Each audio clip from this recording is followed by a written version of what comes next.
Well, there we go. It's been a long month, guys. A very, very good evening and a very warm welcome back to the stream, and we do it all over again. That's right, tonight we are getting ready to go live back to Knockhill, back to the consoles and back into Project Cars 2. My name is, of course, David Christie, and I'm going to be taking you through qualifying tonight for round 1 of the SMRC eSports Racing Summer Championship. We have got 9 of the 10 cars out for qualifying just now. We will join them in just a second. Again, just a little bit of introduction and time to take you through our very first circuit of this very long championship. Knockhill Racing Circuit in part 5. We've got a little video guide for you. Let's have a little look. Knockhill, a track that is familiar to all of us. Very, very fond to myself, obviously. Let's go across start finish line. When in truth, the lighting is all about the entry or the exit from turn 1. We're down through Duffus Dip, then through Leslie's and in towards McIntyre's. The 3 corners in very, very quick succession. Thank you very much for the feedback. We'll bump the volume up a bit through the chicane then, and again you've got to try and nail that as much as you possibly can. We're then going to go on the run up towards Clark, and then it is over the right hander. You want to try and get that as much as you can. Thank you very much, Tam. Thank you very much, Andy. We'll turn that down. And then it is on the back straight, then on the run down towards the hairpin, onto the brakes, and you want to try and get it out of the corner as early as you possibly can. And there we go. It's so important that you get a good exit out of that corner there. So there you go. That is a lap around Knockhill, and we are actually out on track and ready to go. There we go. Right, okay. So, as you can see, we've got a few things that are new, so that's the whole point of these qualifying sessions. We get all the levels sorted out, so thank you very much to Tam, to Andy, to Andrew, to Brian. Thank you very much for pointing all that out. Hopefully the levels are much better for you guys. Hopefully you can hear me much, much better now. So a very good evening. Welcome to the brand new Facebook eSports page. Welcome to the YouTube channel. And we have got actually all 10 cars that are out on track. I was worried because we did look like we were missing one of the cars there, and that was actually DCG. That was David Geen who was missing, but he has accepted the invite and David Geen is out on track at the moment. So the cars have 10 minutes of qualifying. This is PlayStation 4 that is out on track at the moment.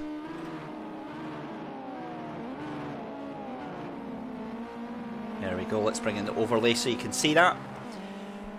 And we'll have a little look, shall we, who we are going to have out on track for this very first qualifying heat.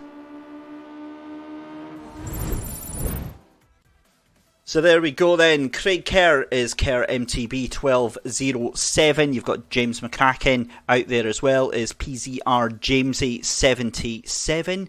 You've also got Andy Sedgley is Super Grover 20.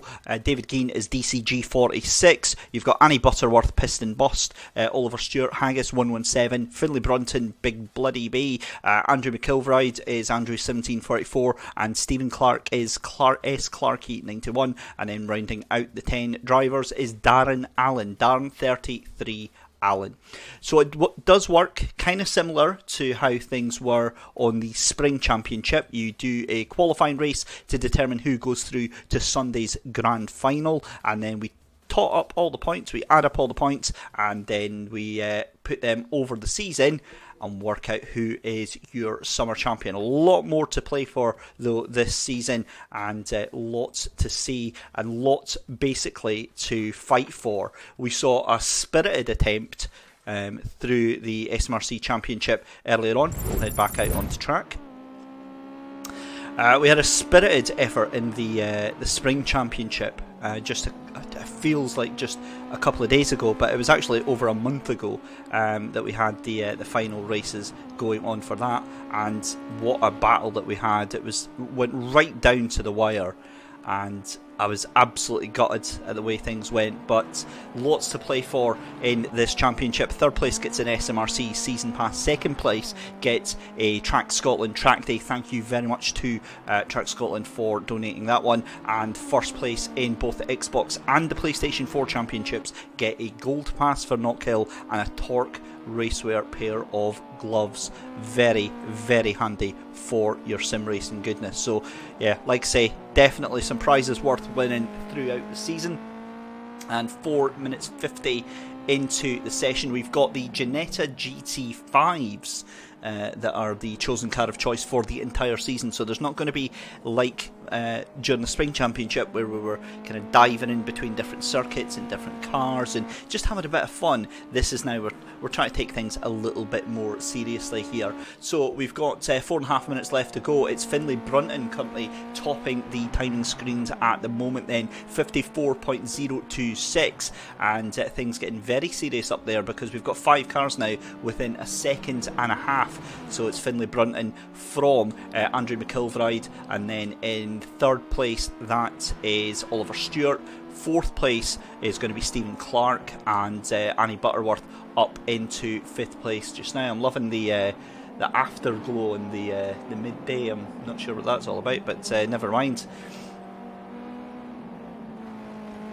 So the car's currently going through qualifying. 3.5 minutes left to go.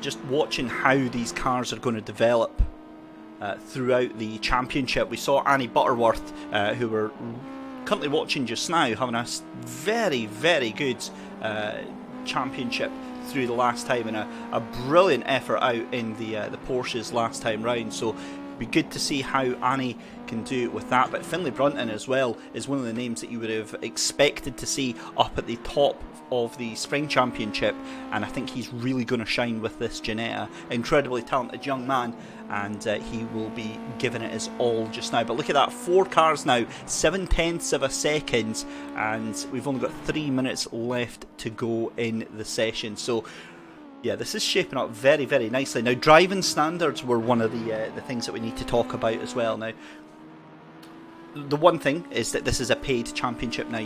All of the drivers had to pay a small amount to enter into the championship, which is an incentive not to mess about enough anyway. However, new to this season, we now have we've got a race steward, a clerk of the course as you were, who will review all of the controversial items. So we'll save all the replays from our point of view, and we'll make the adjudication should there be any concerns on that, and we'll clarify exactly the complaint procedure very, very shortly. But very good evening to everyone in chat, to Edward Porter, to Tam Hamill, to Tamsin Green, to Micro Machines Racing. We've got Gail Kaufman in there as well, Andy Green, and everyone else. Thank you very much for joining us tonight. We hope you're going to have a wonderful, wonderful evening watching this fantastic racing action. 2 minutes left to go in this session.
As we see the wonderful Michael Weddle and Daryl Adams in force in YouTube chat. I can see the banhammer getting broken out tonight, boys. But back to the action on track.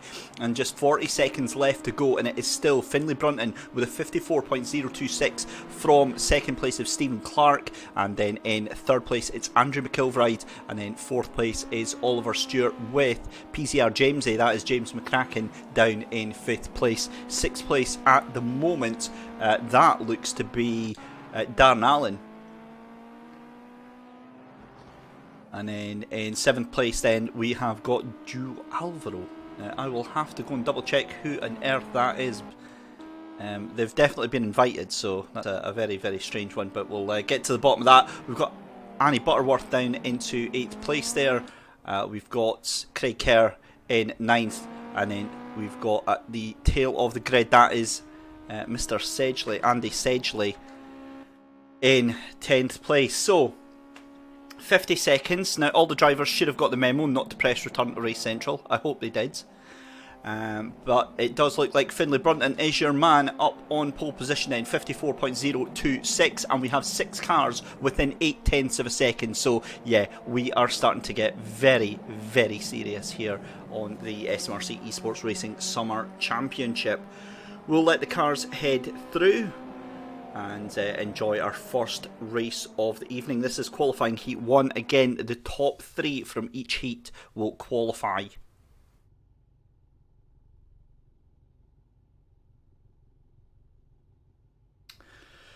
So let's get on with race number 1 then. It's going to be a 9-lap race here at Knockhill.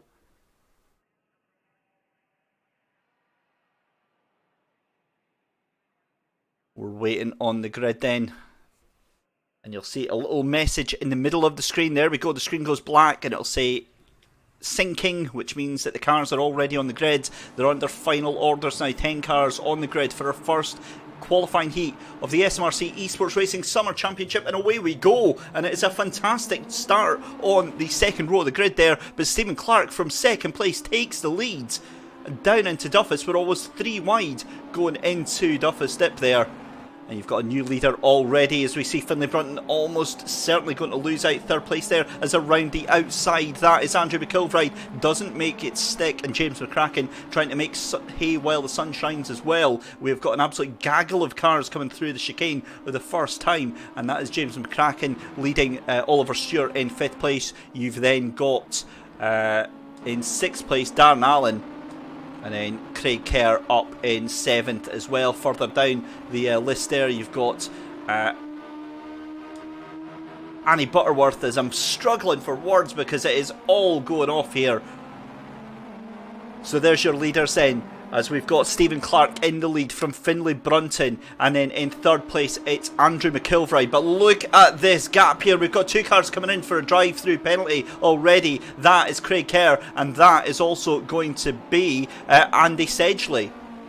So that means now that Oliver Stewart moves up into 5th place. They're coming down in towards McIntyre's and run just a little bit wide. That's going to allow Annie Butterworth, who comes into contact there with Andy Sedgley. And they're all sorting themselves out as they come through the chicane. So lap 2 out of 9, and we're already seeing a very, very different style of driving than we did in the spring championship. This is awesome, awesome stuff right now.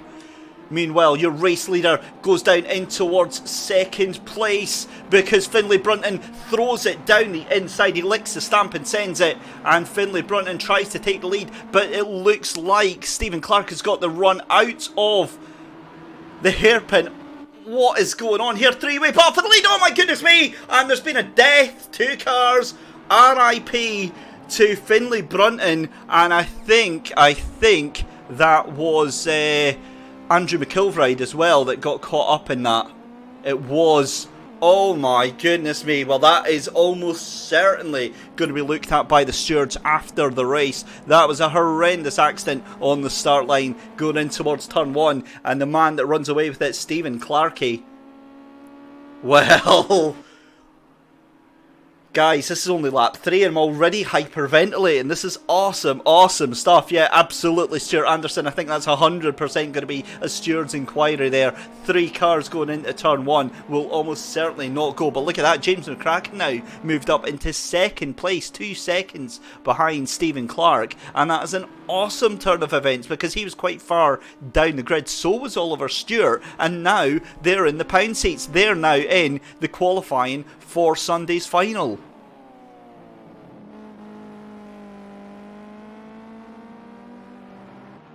So Stephen Clarkey is absolutely away with it right now. Still that gap 2 seconds as we see Oliver Stewart in that final qualifying position at the moment. He's now, I think, 5 seconds behind.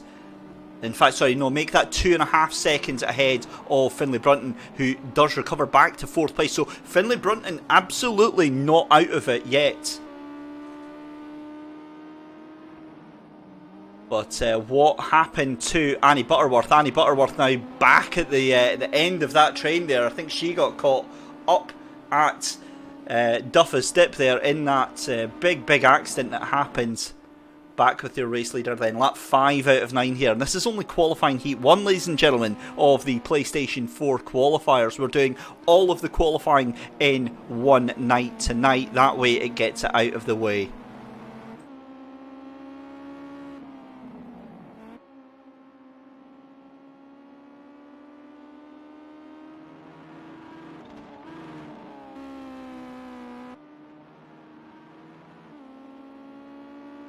So Stephen Clarkey doing a fantastic job of managing that gap as we pass the halfway point in this first race. But James McCracken now starting to come under a little bit of pressure from Oliver Stewart there in 3rd place. I'm just going to bring the names back up for myself, just make it a little bit easier and have a look at that in the background because look, James McCracken now loses out. In fact, James McCracken having to go into the pit lane for a drive-through penalty. Now, I wonder if that is for exceeding track limits too many times because there is a limit of 5 seconds of penalties before you have to go and do a drive-through penalty. So now that means that James McCracken drops all the way down into 6th place and that means that that man there, Finlay Brunton, is qualifying for Sunday's final. He's up into 3rd place. So a fantastic recovery effort for Finlay Brunton. And now that means also that Andrew McIlvride is under intense pressure from Darren Allen for 4th place right now. Darren Allen makes a look up the inside of Clark's and he might have it because that's going to be a slow down penalty for sure for Andrew McIlvride. Now, whether or not he obeys it and actually lets Darren Allen through, we'll find out in just a second. He does make him go all the way around the hairpin, and that is very, very, very naughty. Oh, there's a bit of afters. Well, if our steward is listening, you're going to be in for a very, very long night tonight, my friend. This is getting very, very tasty indeed. Now, what I love is the fact that Finlay Brunton is now chasing down Oliver Stewart for that 2nd place. He is not content with taking 3rd, and it looks like that's a slow down penalty for Oliver Stewart. He's going to lose out on 2nd place there. He does. Finlay Brunton into 2nd place and 4.8 seconds behind your race leader. And is he out for blood? Is he after Stephen Clarkey? I don't think it was actually Stephen Clarkey's fault. Of any of that last time round. I think it was Andrew McIlvride that made an issue that didn't need to be there. 4.8 is the gap between 2nd place and 3rd place, and he's going to stretch away from Oliver Stewart then. Wow, what a race we've had, and I really hope this sets things up nicely for tonight. If we can have all 6 races tonight as high-paced and high-octane as this, I am going to be a very, very happy boy indeed. Let's have a look past your qualifiers then, as we've got James McCracken in 4th place. You've then got Andrew McIlvride in 5th place. In 6th place, you've then got Darren Allen. We've got 8th place is Craig Kerr. We've got 9th place is going to be Andy Sedgley. And then in 10th place is going to be, that is Annie Butterworth.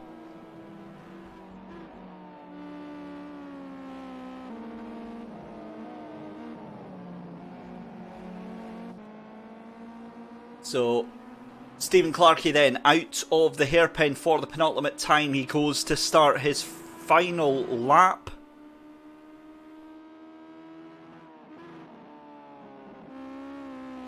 And thank you very much for the heads up, Tam.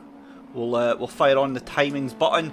So you can see there for penalties, you've got a 7-second penalty for James McCracken, Dan Allen with a 4-second penalty, and Craig Kerr with a 5-second penalty. We all know this game is incredibly tough on track limits. You have to play by the rules, or at least the rules of the game. And one man who has definitely done that is Stephen Clarkey in this opening round.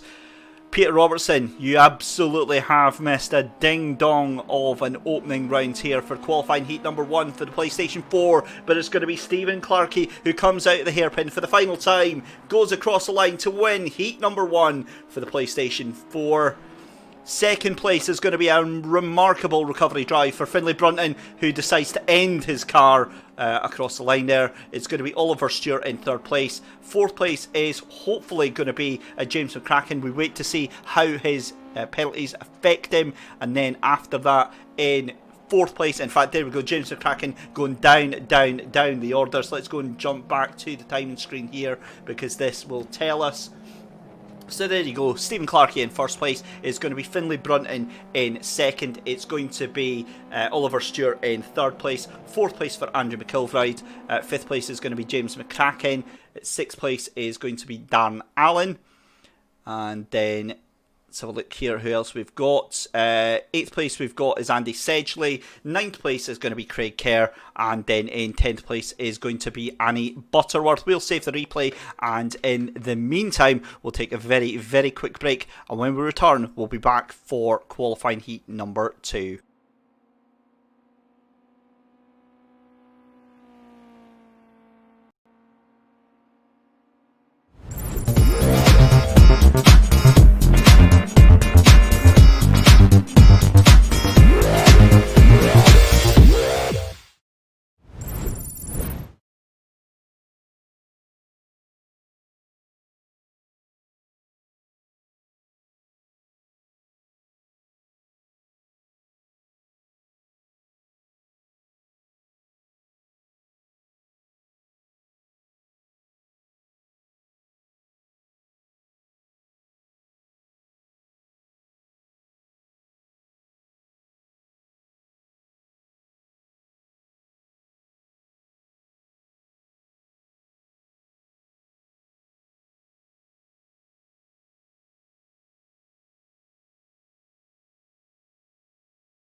was wrong, even once wasn't anything.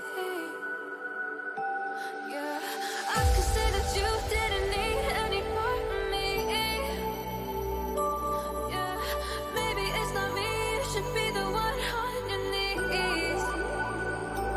So if we had another chance, I would never let you steal my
So welcome back, guys. Round 1 qualifying for Not Kill of the SMRC eSports Racing Summer Championship returns, and we at the moment are just sending out all the invites. The lobby will go live in 3 minutes time. So what we'll do is we will finish off getting everyone in. And it's nice actually to be running ahead of schedule. We always tend to do that at Not Kill. It's a nice, simple, straightforward lobby to get set up. So next race starting in 3 minutes time, and then that'll be Heat 2. We've got Heat 3 roughly starting around about 7 o'clock.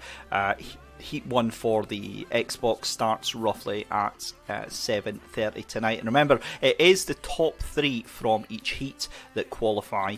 And I've got to be honest, I'm loving the fact you guys are having such a great time in chat tonight. It must be the sunshine outside, because it is a fantastic, fantastic evening. So we'll finish off sending out the invites, and we will be with you in 2 minutes time. We'll leave you with the grids.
And just like that, we are good to go for heat number 2. Everybody's in on time. The session's starting on time.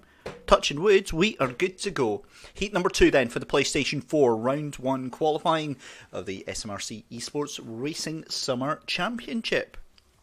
Dave Noonan is Swimfins 1. You've got Kenny Brewster is Kenny Brewster.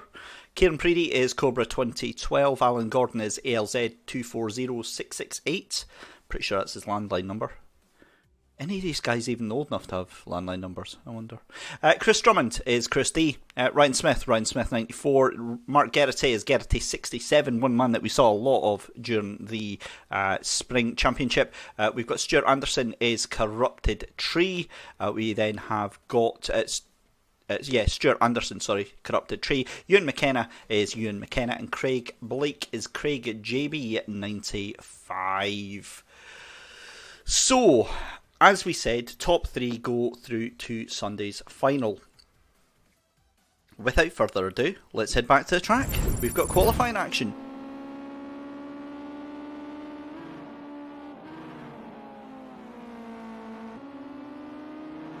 So you're not really going to see anything for the first 5 minutes of the qualifying session. So I think what we'll do actually is we'll go and have a little look again at that onboard video just to remind you what it is like around here at Knockhill. So let's take an onboard lap here at Knockhill. It really starts on the exit of the hairpin. You have to get a good exit to get that speed to take you across the start-finish line here. You're going to go under the Beaton's Build and Supply Bridge, and then it's going to be hard on the anchors as you settle the car in towards turn 1. Downhill at Duffus Dip, then through Leslie's, and then in towards McIntyre's. A very quick succession of corners, and it is vital that you keep the momentum up, keep the speed up as much as you can. Through the compression at Butcher's, and then up over the chicane. A little chance for the car to stretch its legs, and then it's going to be how brave are you feeling, how late are you going to be on the brakes on the right hander in towards Clark, and then you can really open the car up, really let it unleash itself and power down the back straight here. You've just got one corner to go, but it's arguably one of the most important corners on the track. You don't want to lock your brakes up, you pull the car in towards the hairpin, and again you want to get as nice and as clean and as strong an exit from that hairpin as you possibly can. And it's a case of waiting to go across the line. So that is a lap of Knockhill here. We'll have a look back on track. So let's see then, we've got 10 cars out on track at the moment. We're already into the 54s, but to be honest, I'm waiting for another 2-3 minutes before we see the representative lap times come in. We had 6 cars in the 54 second bracket on that first time there, so I'll be very, very interested to see how that one is going to go down. But at the moment, it is Kenny Brewster currently top of the timing screens with a 54.827, and then next up in second place is going to be, I think that is Corrupted Tree, that's Stuart Anderson into second place there. Third place is Alan Gordon with a 55.089, who then moves up with a 54.023. So now we're starting to see the representative lap times coming in here. 6.5 minutes left to go, and this is really, really important because you want to get yourself a good position on the grid. You want to get yourself a nice high spot, and what we'll do is we'll actually go on board with Alan Gordon.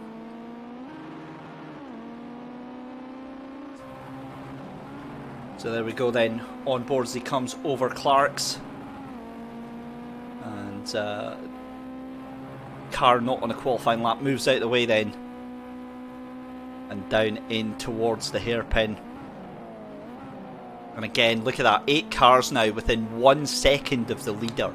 1.1 second, excuse me. That is a very, very close set of lap times. So now we are really starting to get very serious indeed, and I really do enjoy that.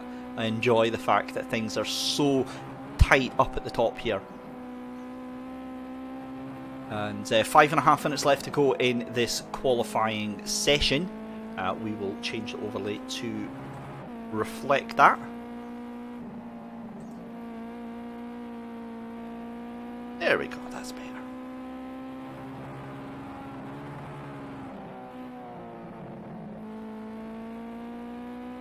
Four cars now under 55 seconds. And that is Alan Gordon, you've then got Kenny Brewster up there as well, you've got Ryan Smith getting a lot of support in chat from Paul McGuinness. 4th place at the moment, looks like that is going to be Craig Blake. Now I need to go and check my driver info sheet, because is that the same Craig Blake that we see tearing about in a Mini? I believe it is. So obviously when the drivers enter, they get asked to leave a couple of sentences about them. Craig Blake simply says, loves a concrete wall, Bathurst, watch out. Well, if that's the case, you'd last about 2 turns in Bathurst. It'd be game over, and we've got that coming up at the end of the season, as well as wow, that was a bit close there. That was a very, very close shave there for Alan Gordon, squeezing by another car to try and get another lap in here for qualifying. What does Alan Gordon say about him? Let's have a look here. Alan Gordon, simply blank. He's got absolutely nothing to say about himself. So we'll read some of these out throughout the course of the evening. But chat, how are you guys doing? I hope you guys have been well, keeping yourself nice and safe during these crazy, crazy times. Hope none of these guys tonight are going to get sacked from the real life drive. Hope none of them have got ringers. It's been a crazy couple of weeks, hasn't it? It feels a lot longer. It certainly does. I've got to be honest. Alan Gordon then still on pole position, 54.023, 3.5 minutes left to go in qualifying. And in 2nd place it is Kenny Brewster. 3rd place Ryan Smith moving up there, 54.691, and we now have 6 drivers under 55 seconds, so that's 6 drivers in 0.8 of a second. This is mighty close stuff. We'll take it off the onboard view of Alan Gordon here, and we'll go back to the trackside cam. We'll actually head further down. Let's have a look at Chris Drummond, making his way around, 54.8, so that's now 7 drivers that we've got under 55 seconds. And to be honest, Mark Geraghty is only a stone's throw away from getting under 55 seconds. We'll see in just a moment if he can break into that club as well. And yeah, 1.7 seconds between 1st and 9th place, so really good stuff. There you go, 8 cars now, 0.8 of a second. Oh my days, this is shaping up to be a very interesting little battle that we've got going on here. I notice also that was like my go-to phrase through the Spring Championship, so I promise we'll use that one quite sparingly. But 2 minutes left to go in qualifying, and it's fascinating to see how this is going to go. Who on earth was that coming flying out of the corner at Clark's there? That was Craig Blake. Might have guessed in his wonderful green and black livery there, just properly hanging it out sideways there. So awesome stuff there. Let's see if Ewan McKenna can improve on that 55.807 as we see who is that. Swim fins, that's Dave Noonan, really struggling to keep that car on the track. 1 minute and 1 is the fastest time there. Chris Drummond looking like he's had a bit of a moment. Yeah, Bob Mather. Yeah, just a few track excursions. Let's actually have a look at this. It's not too bad, because you can't get penalties, of course, in qualifying. But it's all going quite well so far. 1 minute 15 left to go in qualifying, and we will let this one play out.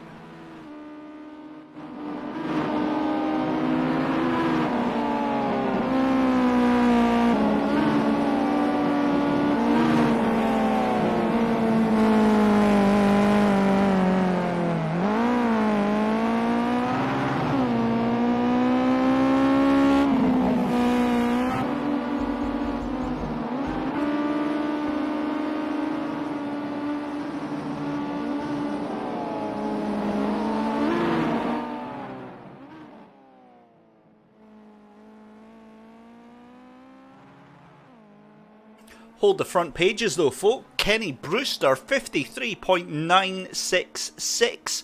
That is a blistering lap time Goes across line, can't improve that time round, but that was mega fast, and this is going to be the final laps for these cars. In fact, you can see Kenny Brewster just how much he's hanging the end of that car around the circuit. It's keeping that fine line between drifting the car and actually staying in control. Up through the chicane then for the final time.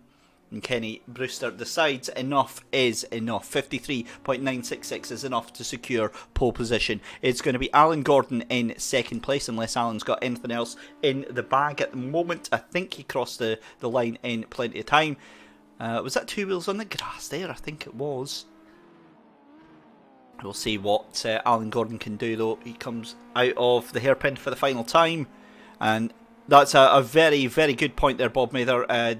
Sub 54 seconds is indeed a very quick time here at Knockhill in these Ginetta GT5s. But across the line he can't improve, so it's going to be second place for Alan Gordon, third place for Ryan Smith. It's going to be Corrupted Tree, that's Stuart Anderson in fourth place. Mark Geraghty moves up into fifth. Craig Blake into sixth place there, and then it is Kieran Preedy. And let's see, Kieran Preedy now, what has happened to him? 7th place, it's going to be 8th place for Chris Drummond, 9th place for Ewan McKenna, and then it is going to be 10th place for Dave Noonan. Let's get going then with qualifying as the cars get themselves sorted out and synced up onto the grids. We take a pause of breath and we get ready to go live with race number 2. Yeah, Peter Robertson, exactly 53 odd second lap. Can Kenny Brewster hold on with that pace? The lights are coming on here at Knockhill for race number 2, qualifying heat 2 of the PlayStation 4. 3 go through to Sunday's final, and away we go. And it's a great start there for Kenny Brewster. Second place still Alan Gordon, and third place looks to be safe for Ryan Smith. But further down, that looks like Mark Geraghty trying to make a move on Stuart Anderson. The two of them are side by side as they come down the hill at Duffus, and the three leaders here, your top three, are absolutely away. They have already got a bit of a gap there, but there's drama behind us. I think that was Stuart Anderson coming into some sort of grief there as we see. That is, disaster. Chat favourite, Kieran Preedy. Chat, I want you to send F to send your respects there, because that was a shame for Kieran. Some sort of contact there. I think that was Chris Drummond that he came into contact with there. But they are away with it. So, Kenny Brewster then in the lead from Alan Gordon, and then in third place Ryan Smith, and behind him we've got Mark Geraghty trying to hunt down for that final podium spot. Behind that as well, you've then got Craig Blake still in the mix as well. Craig Blake takes a huge dive there up the inside wall there. Wow, what on earth happened there? I think that was with Stuart Anderson that he came into contact there. My goodness me. Bob Mather, I know it looks windy, but I don't think it's enough to send these cars off of it, and Craig Blake loses it again on the exit, of McIntyre's.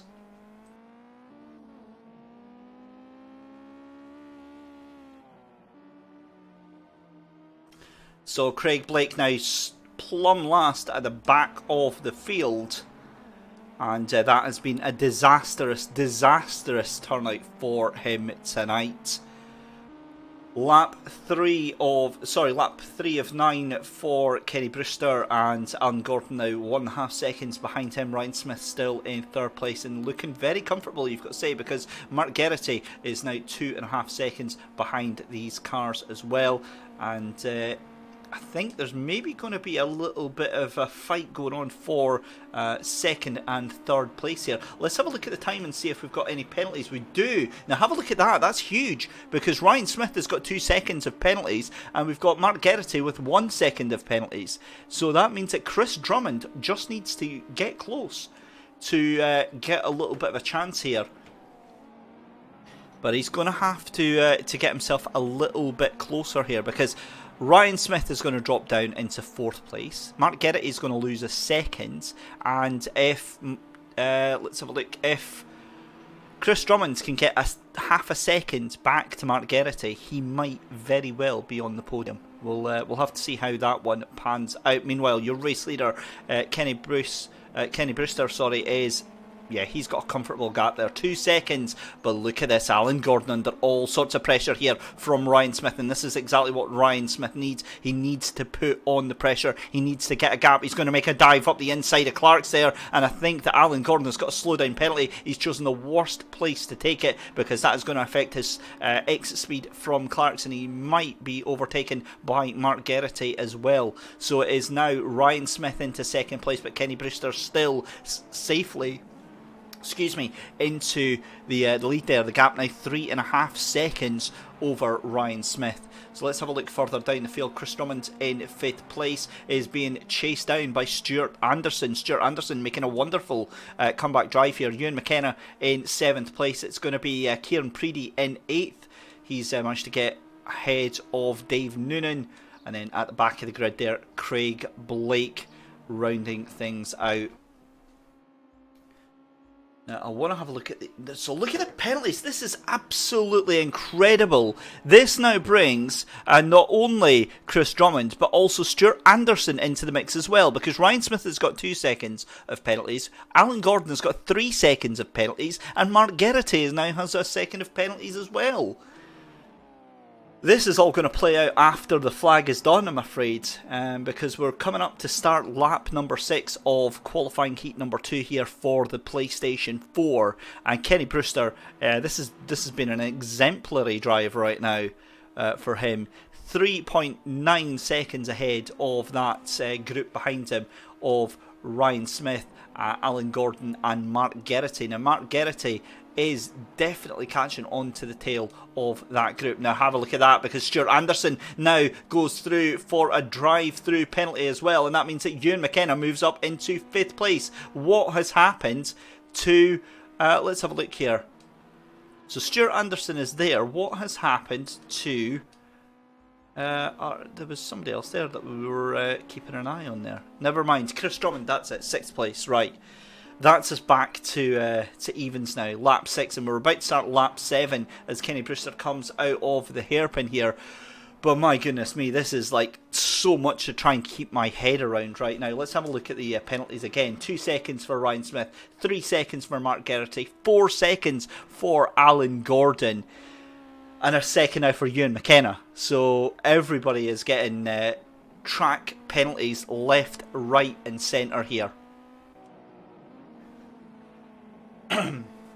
James Petrie saying, wow, PS4 carnage again. I think, actually, in their defence, I think that's a little bit unfair. This race has actually been relatively clean. We saw much worse in the Spring Championship, and I think now we're just starting to see a wider range of pace as we see a huge moment there for Alan Gordon. Alan Gordon loses it on the exit of Clark's, and that is going to be game over, because here comes Ewan McKenna, and I think that car is well and truly beached. Indeed it is. Alan Gordon, who was doing so well and was a surefire qualifier, is out of the race. He's had to retire, and I wonder, that car pitched to the right and he could not get reverse selected. I wonder if he's had a technical failure on that car. We saw Craig Blake there going very, very wide through Clark's. Yeah, that's what I was saying, Aidan. Great point there. It's been fairly good. I mean, we've seen obviously some cars going very, very wide and some faster than others, but we've not seen anywhere near the contact and the drama that we saw in the earlier races. But at the front end, Kenny Brewster is still in the lead from Ryan Smith and Mark Geraghty. Mark Geraghty doing a wonderful job here to get into the qualifying positions, and at the moment those three are the ones that are going to go through. And I say that at the moment because look at that, 2 seconds for Ryan Smith, 3 seconds of a time penalty for Mark Geraghty, but he's about 15 seconds ahead of in 4th place there, Ewan McKenna. So yeah, I don't think there's anything to worry about there. We go on to the final lap of the race, and Peter Robertson making a great point that yeah, track limits are incredibly stringent on this game compared to any other game or sim out there. The track limits are so punishing, so punishing. Like, that's the one bit that I'm not a fan of, because they're not realistic. Drivers would get several warnings for cutting the track before. The touring cars, for instance, I've seen cars getting several warnings before they actually get handed a time penalty. But it is what it is. Meanwhile, race 2 is going to be won by Kenny Brewster. He's led it from lights to flag. And a brilliant, brilliant drive there. But there's drama on the final turn here. Look at this. It looks like Mark Geraghty is going to be taken by Ryan Smith at the line. So Kenny Brewster wins it. Ryan Smith in second place. Mark Geraghty in third. It's going to be Chris Drummond in fourth place because Ewan McKenna drops all the way back down to fifth.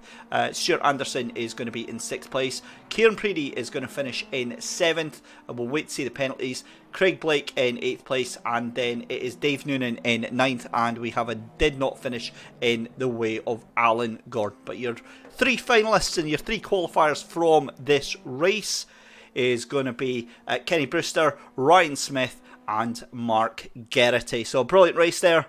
Well done to everyone involved. We'll take a little picture of that, and that is us then. Next race is going to start at 7 o'clock. So we will take a very, very short break. And when we come back, we will have race number 3.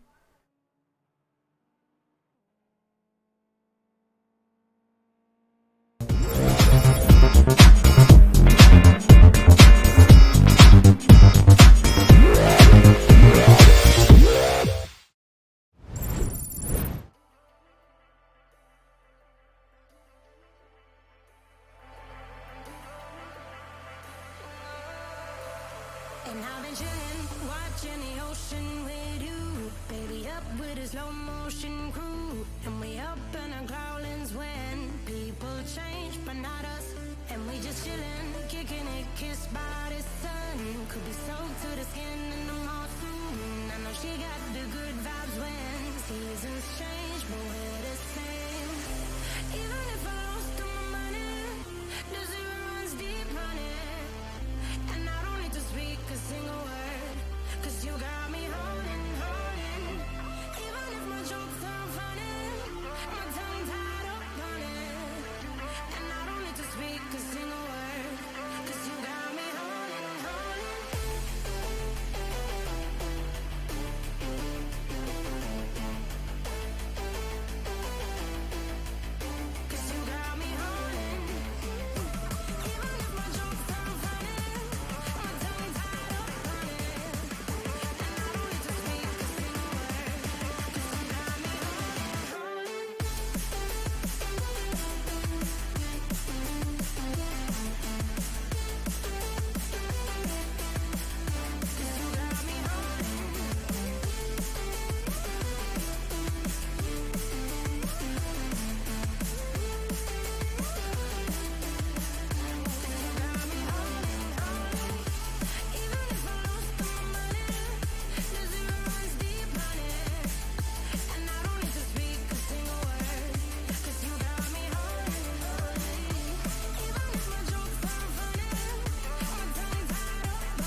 A bass guitar, simmer down and mash me up, tripping like I'm Jimmy at Woodstock.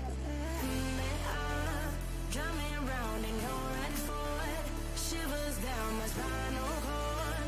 Oh, oh, oh, oh, 'cause you got me holding, holding. Even if I lost all my money, the zero runs deep, honey. And I don't need to speak a single word, 'cause you got me holding. Even if my jokes are funny, my tongue tied up on it. And I don't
that you didn't need, but you wanted me. Maybe I was wrong, even once wasn't anything. So if we had another chance, I would never let you steal my glance. Bring me back to life.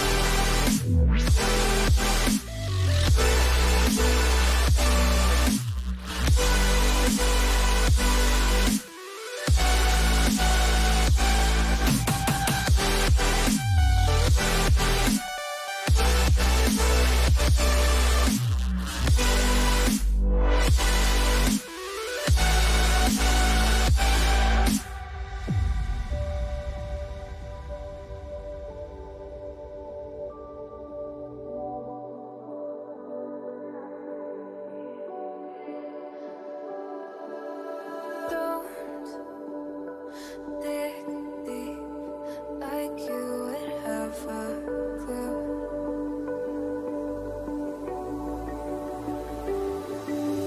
All I see is how I was a fool to say my heart skip beats. Thinking about you. Whoa. I could say that you didn't need what you wanted me. Maybe I was wrong, even once wasn't anything. Yeah, I could say that you didn't need any part of me. Yeah, maybe it's not me, you should be the one on your knees. So if we had another chance, I would never let you steal my glance. Bring me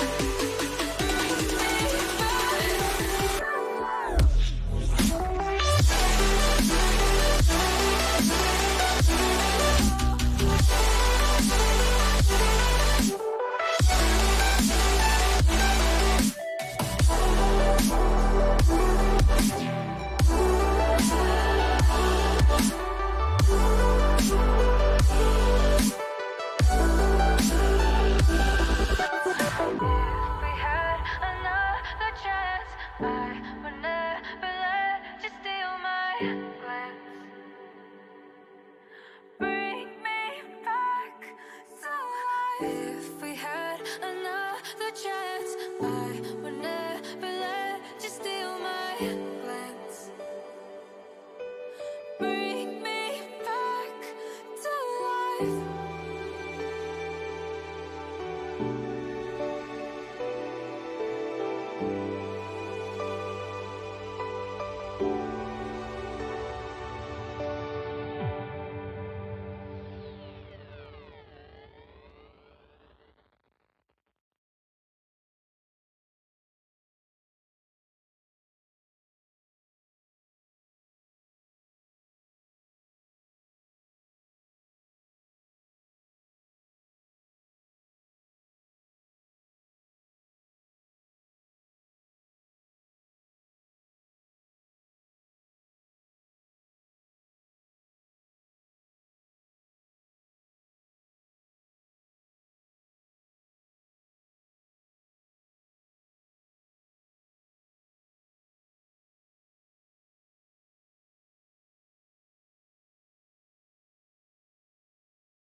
So qualifying is underway for our final PlayStation Heat of the night. PlayStation Heat 3, we've got Elliot Lethwaite, Luty 11. You've got Stephen Henderson, who is Trigopolis Von R. Fraser McNeil is Fraser McNeil.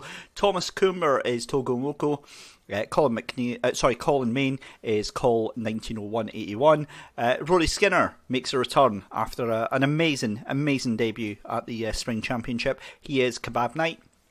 You have got Kay Barry in there as well. That is, of course, Kevin Barry. Bunyip Adventure.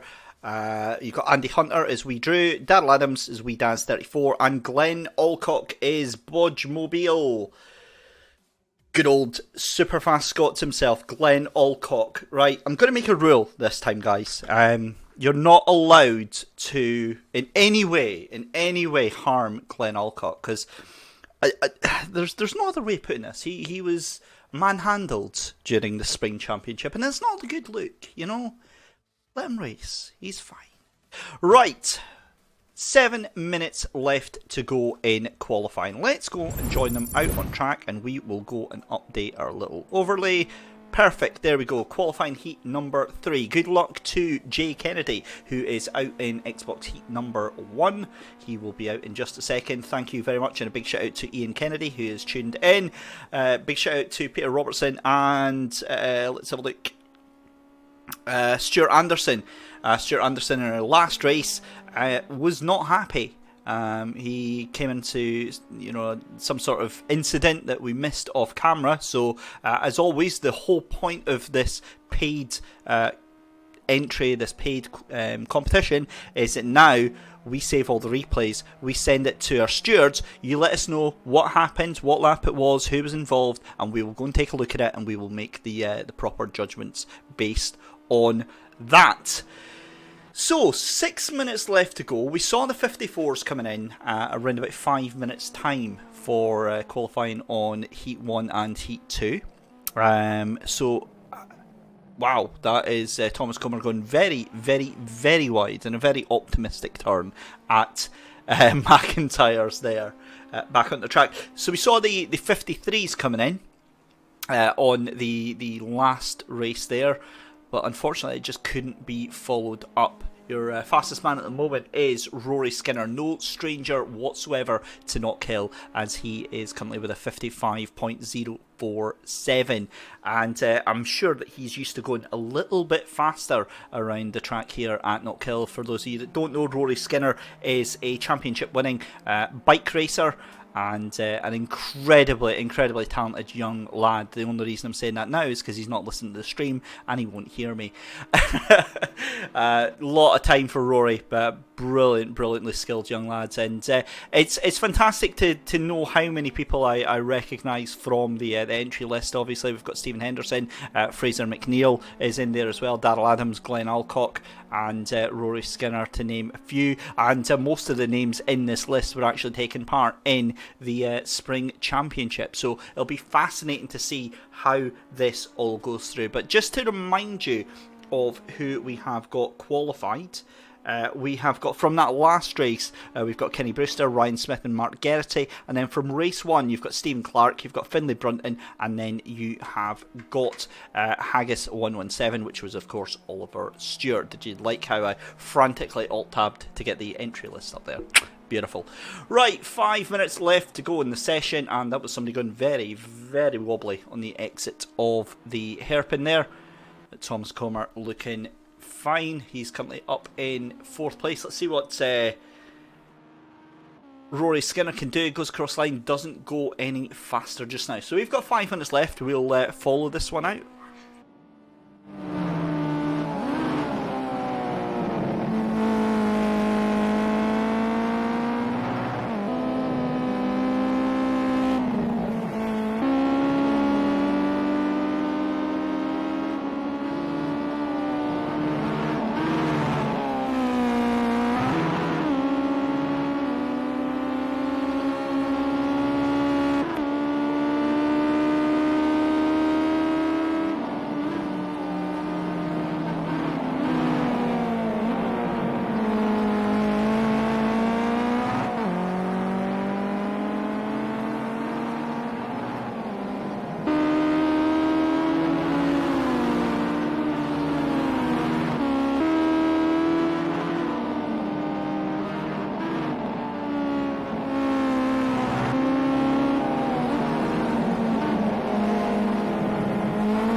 Okay, so I think that's going to be the first time that we're going to have a little re-look at some qualifying footage, because was it just me, or did I just see Colin Main getting a little bit spicy with Rory Skinner there? Wow, that looks a little bit dicey. Yeah. Rory Skinner then, with 2 minutes left to go, 54.646 from... you see, this is going to be a problem in this race, because we've got two wees in here. So we've got Wee Drew and Wee Daz. So that's Wee Daz, so that's Darrell Adams that's up in second place. And then you've got Glenn Alcock. Wow! Third place. And right on cue, straight into the Barry. Oh, wow. Sorry, mate. That's my fault, obviously. Let's move on. Elliot Lethwaite in fourth place. Thank you very much, Stuart. We will do our best and have a little look at that. We've got Thomas Comer in fifth place. You've then got Colin Main in sixth. Bunyip Adventure, that is, I think that's Kevin Barry, isn't it? Let's have a look. It is Kevin Barry. Wow. Skills.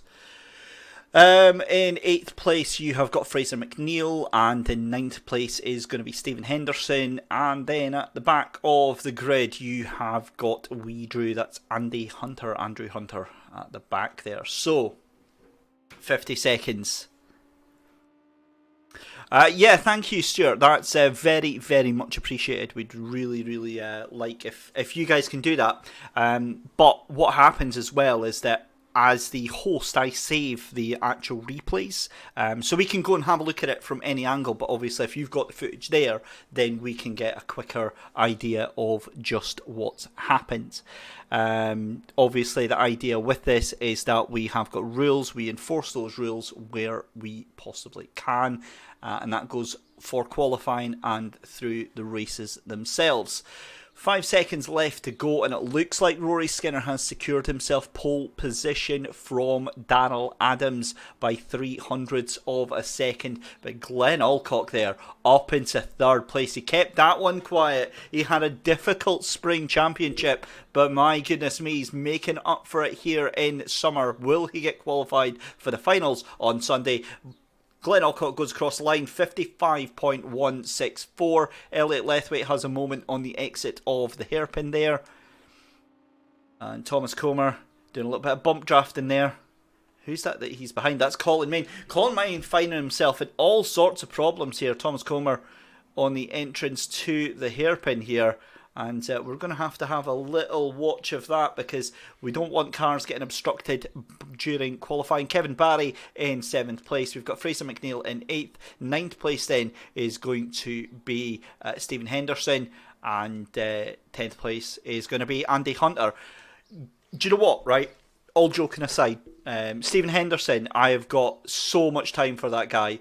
Bless him. Takes part in Superlap Scotland.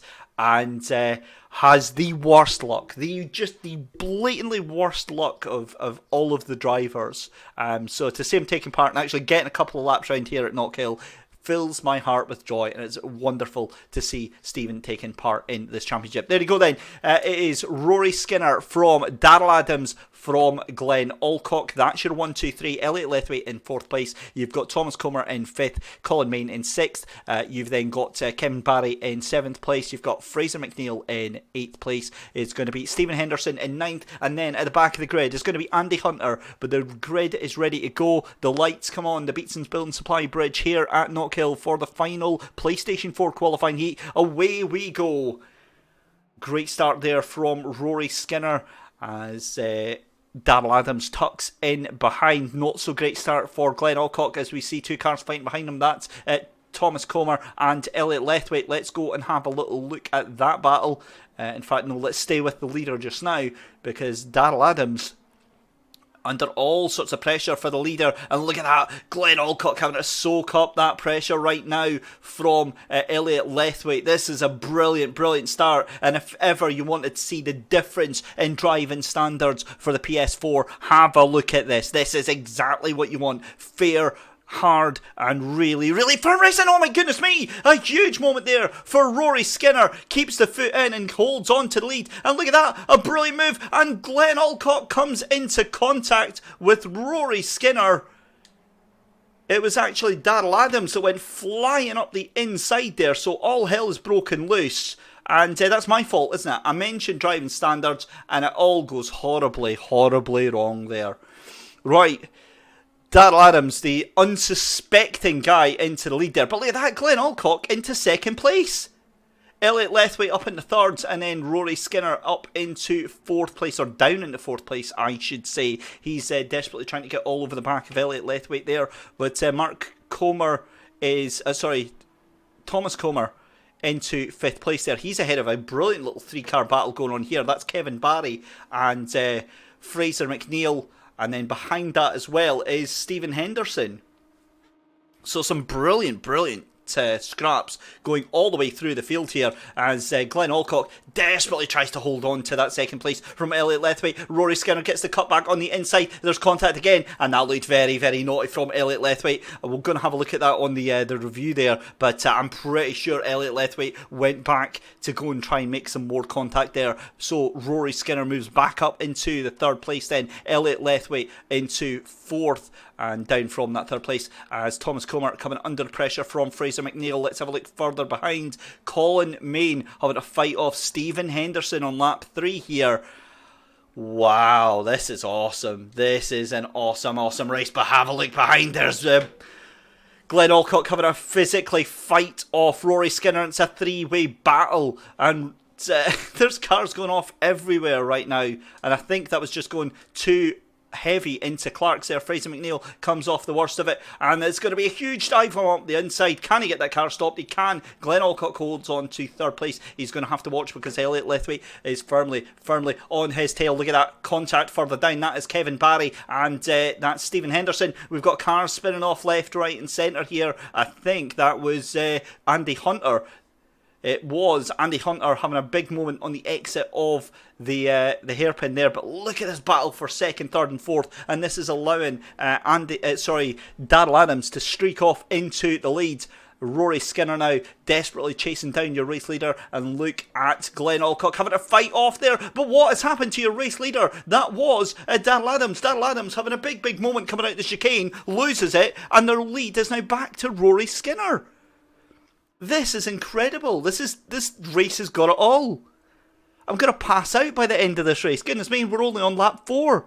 Right, Glenn Alcock goes down into fourth place then. It's currently Rory Skinner from Darrell Adams, and then Elliot Lethwaite jumps back up into third place. There's contact. There's door banging side by side as Glenn Alcock gets a great run out of the hairpin, and Glenn Alcock is going to take into third place. Who is this guy? Who is this guy? Because Glenn Alcock, see, from now on, mate, this is how you drive in this contact. The two of them take each other off, and I've got a feeling that might have been Elliot Lethwaite turning into Glenn Alcock. We're going to have a little look at that on a replay. We will try and make time for that. We've certainly, if we've got the replay saved, we should have a little bit of extra time to go and have a little look at that. But that now means Thomas Comer moves up into third place. My goodness me, this is awesome stuff. So it's currently Rory Skinner, 0.7 of a second ahead of Darrell Adams. Third place is Thomas Comer. Fourth place is Elliot Lethwaite. What the? Stephen Henderson is fighting for fourth place. Would you believe it? An incredible drive from Stephen Henderson. He was down in 9th place and he's all the way up to battling for 4th. But look at this. This is going to be a big bit between the teeth for Glenn Alcock. He is not going to enjoy that one little bit. Down in 7th place, and he is going to have to try and get his way back up. Now hang on, Thomas Comer has a drive-through penalty. That makes a great point of checking the penalties. We've got Stephen Henderson on 2 seconds. We've got Kevin Barry on 1 second of penalties, and 6 seconds of penalties for Thomas Comer. Wow. That is going to add a big dynamic towards the end of the race. So that means that Glenn Alcock moves back up into 6th place then. Meanwhile, your race leader is 1 second ahead of second place of Daryl Adams and making it look very, very comfortable indeed. Elliot Lethwaite now is 2 seconds ahead of that battle going on for fourth place there, as Stephen Henderson takes fourth place by de facto, with the fact that Thomas Comer had to go into the pits there, and we see a little bit of contact there between him and Kevin Barry.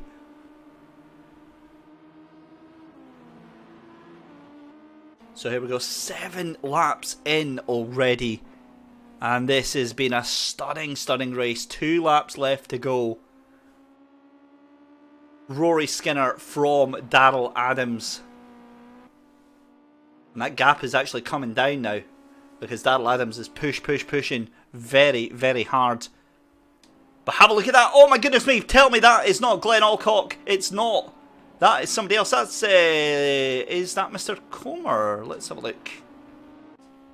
Who is that is just stopped in the middle of the track? That is wee Drew. That is Andy Hunter. So he's already a lap down. So we can safely cast our eyes past that one. But stopped in the middle of the track. That is not what you want to see. As we see Stephen Henderson moving down in towards 5th place there. And that is coming into the clutches of Glenn Alcock. Glenn Alcock on his recovery drive here. But into lap 8, and it's the penultimate lap of the race here, the final qualifying heat for this week's PlayStation 4 outing, and it's Rory Skinner from Daryl Adams and Elliot Lethwaite in 3rd place. And there's drama going on again, because look at that, Glenn Alcock has taken that place from Stephen Henderson, and there was something that happened between those two there. Have a look at Mark Comer though, around the outside, and that means that Glenn Alcock has a slowdown penalty. He's adhered to it and given up the time there. But what a wild race that we've had here so far, as we see Rory Skinner now, the gap 1.2 seconds ahead of Daryl Adams in 2nd place there, down Duffus it for the final time in towards McIntyre's, and it's been a fantastic performance from young Rory Skinner to win on his very first outing at the SMRC eSports Summer Championship. Just a few more corners left to go.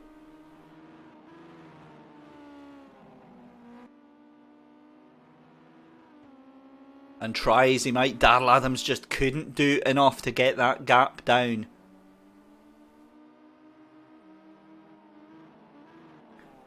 So Rory Skinner in towards the hairpin then for the final time. And Rory Skinner is going to win heat number 3 for the PlayStation 4. 2nd place is going to be Daryl Adams. 3rd place is going to be Elliot Lethwaite. We'll move down the order to see Elliot Lethwaite coming out the hairpin now.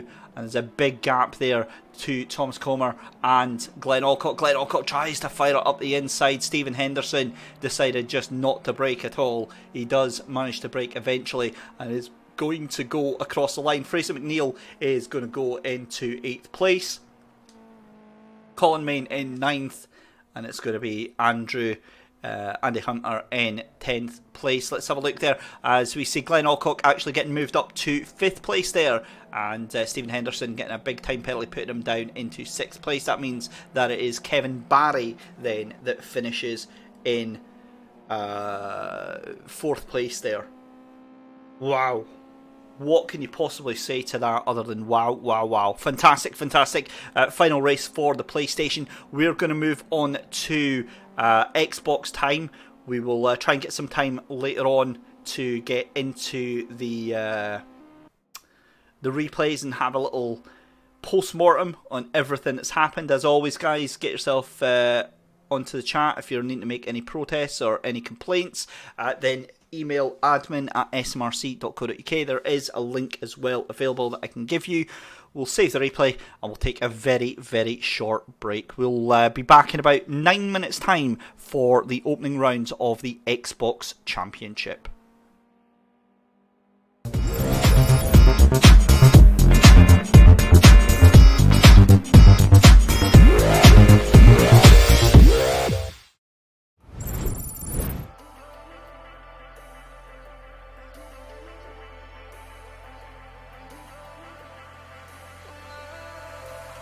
And I've been chillin', watching the ocean with you. Baby, up with a slow motion crew, and we up in our growlings when people change, but not us. And we just chillin', kicking it, kissed by the sun. Could be soaked to the skin in the mall soon. I know she got the good vibes when seasons change, but we're the same. Even if I lost all my money, the zero runs deep, honey. And I don't need to speak a single word, 'cause you got me holding, holding. Even if my jokes aren't funny, my tongue tied up on it. And I don't need to speak a single word, 'cause you got me holding, holding.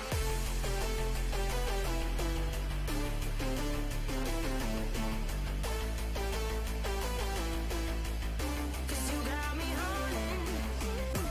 Even if my jokes aren't funny, my tongue tied up on it. And I don't need to speak a single word, 'cause you got me holding, holding.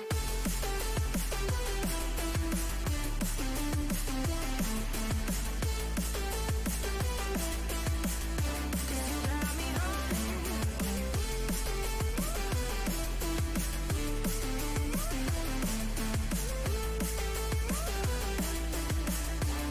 Got me holding, holding.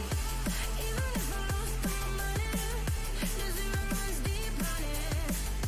And I don't need to speak a single word, 'cause you got me holding, holding.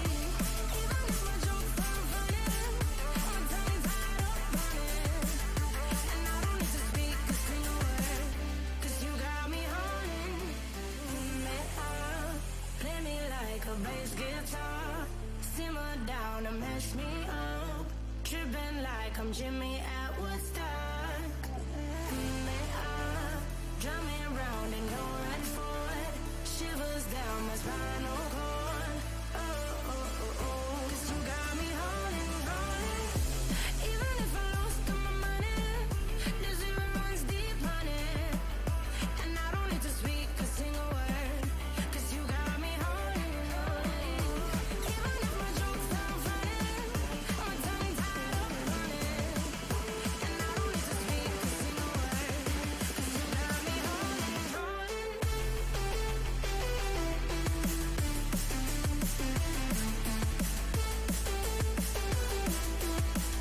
'Cause you got me holding.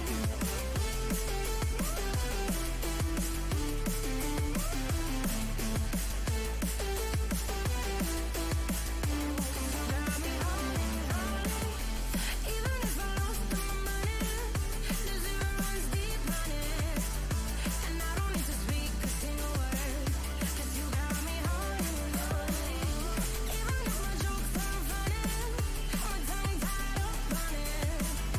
And I don't need to speak a single word, 'cause you got me holding, holding. Holding.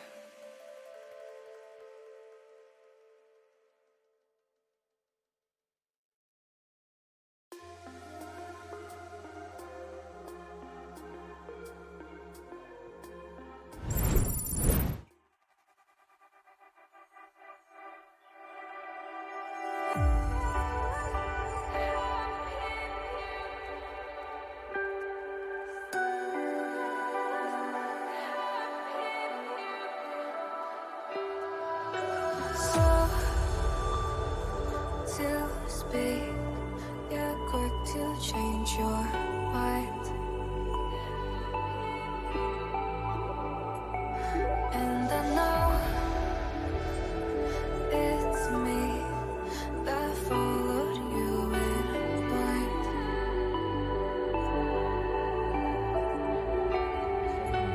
I could say that you didn't need, but you wanted me. Maybe I was wrong, even once wasn't anything. So if we had another chance, I would never let you steal my plans. Bring me back to life.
Right, apologies for the delay. We're getting things under as quick as we possibly can. We're setting up a new lobby, but guys, if you are taking part in the Xbox, please can you be showing yourself as online? Super important. It speeds things up. I'm having to take an extra 5-10 minutes just searching through your name if you're offline. So if you could please all go on your friends list, appear online. We are super close. We're just waiting on one more driver and we will have race number 1 for the Xbox underway.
So, qualifying is finally underway. Apologies about the delay, guys, but it is what it is. It's the joy of consoles. Xbox Heat number 1 for round 1 qualifying looks as follows. Josh McNabb is SDBX wins. Tom Binney is Tom Binney 41. Andrew McKinley is ArmCK 30. Cameron Evans is Presto Evans.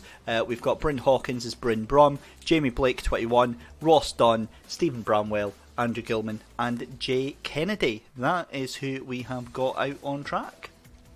I'm just waiting for the cars to make their way out. And yeah, without further ado, ladies and gentlemen, we have cars on track for qualifying. Apologies about the delay. This is, of course, Heat 1 of the Xbox One qualifying. So we'll change the overlay to point that out. There we are. Look at that. Lovely. So, who are we thinking? Let us know in chat, everyone. Let us know who we think is going to go through. Cormac Patterson says Ross Dunn and Gilman are going through. And let's have a look. Come on, Bryn, says Damien Hurst. Presto Evans obviously did eventually get his invite because he is taking part just now.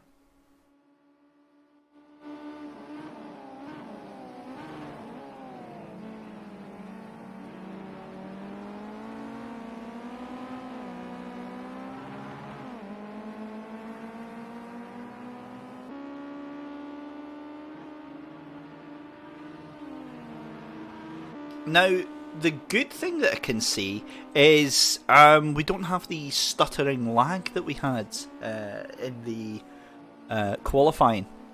The audio is intentionally low, Damien, just purely because I want to talk over it. So yeah, we don't have the stuttering that we had in the Spring Championship, so I'm really happy about that, and I think that's because we've got 10 cars on the grids rather than the 15 that we were trying to run in previous sessions. So it's all looking good so far. Again, we'll give these guys about 5 minutes and then we will cover the end of qualifying for Heat number 1.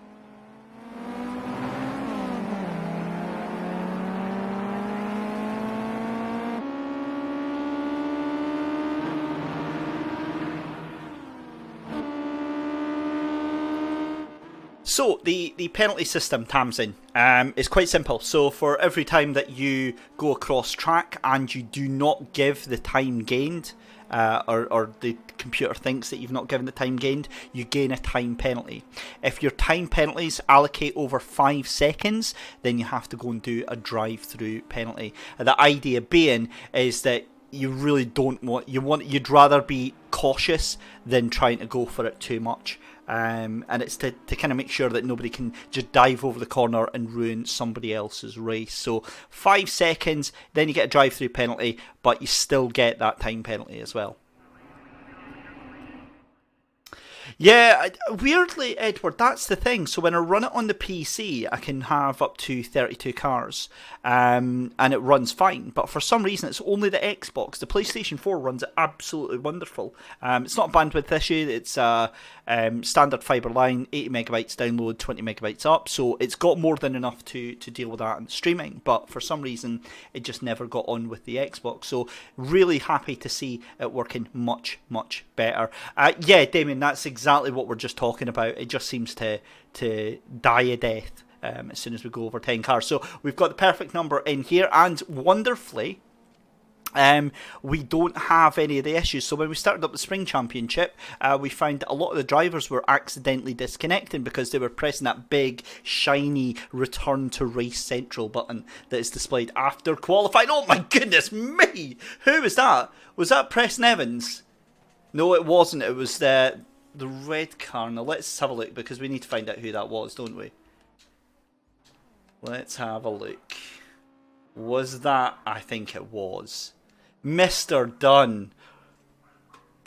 That was yeah, that was an experience there, as we see Ross Dunn going around and around and around the corner at the chicane. Yeah, since lockdown, everything is working a little bit better, but maybe they've got time to get themselves organised is the word I was looking for. I am going to apologise in advance if you guys are hearing any background screaming or shouting or things like that. So I'm in the back office here of the house here that faces onto the back garden of some neighbours who are notoriously loud. So they're having a great time. And oh my God, who was that? Somebody just died. Somebody just went head on into the wall, and I've got a feeling that let's have a look who that was. Was that Preston Evans? I think it was. I think that was Preston Evans who just went flying off at the edge of the chicane there. So obviously a lot of pushing going on right now. Let's have a look, because it is that man Josh McNabb currently at pole 54.427. So this is starting to get very, very tasty indeed. We've got 4.5 minutes left in qualifying. Oh, Preston, no, wheel issues. Well, hopefully you get them sorted out. Yeah. So some bad people live around me. No. It's, oh my God, who's that now? Who has went spinning out again? Let's see, that was... no, it wasn't Ross Dunn. Was that Jamie Blake? And somebody else losing it at the top of the chicane now. So obviously it's a bit of a moment there. And that is Andrew McNally. Andrew McKinley? Yes, Andrew. It's what we're going to call you. Having a bit of a moment at the top of the chicane. Edward, nah, it's okay. It's all good. I've got to be honest, it's a wonderful, wonderful place of Scotland to move down to, especially compared to where it used to be up in the north of Scotland in Aberdeen. I do like it. It's 10 minutes away, 15 minutes away from Knockhill and the SMRC racing action. So really, really happy with that. And talking of Knockhill, guys, remember that part of the prize is a Knockhill Gold Pass throughout the championship. So we've got to say a huge thank you to our series sponsors, Torque Racewear. We've got to say a huge thank you to SMTA. We've got to say a huge thank you to Knockhill Racing Circuit. And remember to head over to knockhill.co.uk and check out their wide range of driving experiences. And we've got the wonderful news that from Motorsport UK, they are intending, in England at the very least, to go racing again at July 4th. So it does give us up here in Scotland, we're a little bit behind with the lockdown, but it does give us a little bit of light at the end of the tunnel, and I look forward to seeing every single one of you at the next race meeting, because my goodness me, do we need to get out and we need to go and enjoy some real life racing on the track. We will make do with this, however, for the time being. 2.5 minutes left to go in qualifying.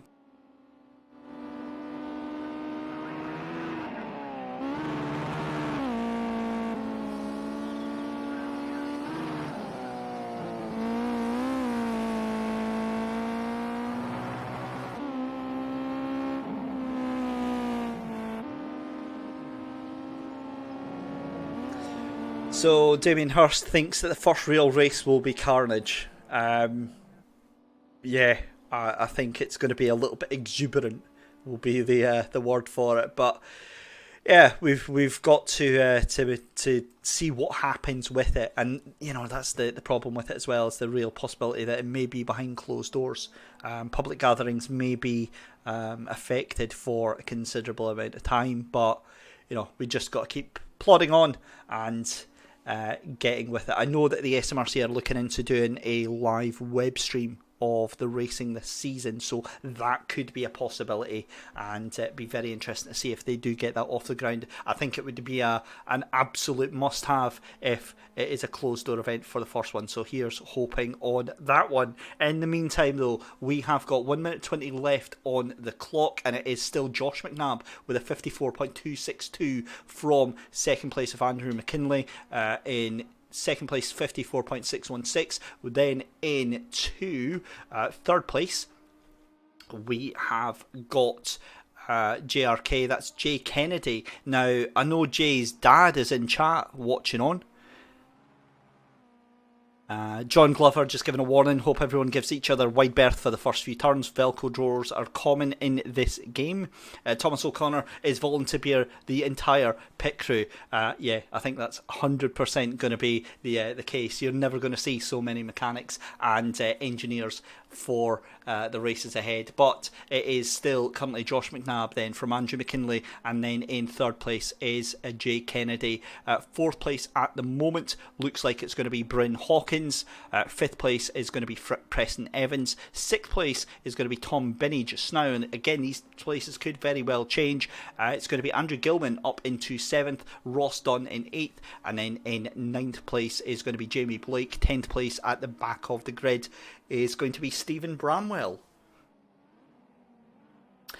The media box in the town, now that is a very, very good question. So I've obviously taken a little bit of a step back. I'll still be up now and again at Knockhill, but yeah, the whole thing, they'll have to work that out. It's quite a compact box up in the tower, but I think it'll just be a case of one guy at the front doing the desk and then another person at the back doing the commentary there.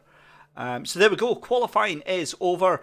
Josh McNabb then takes pole position from Andrew McKinley and Jay Kennedy. Fantastic, fantastic effort. And we look forward to the race then.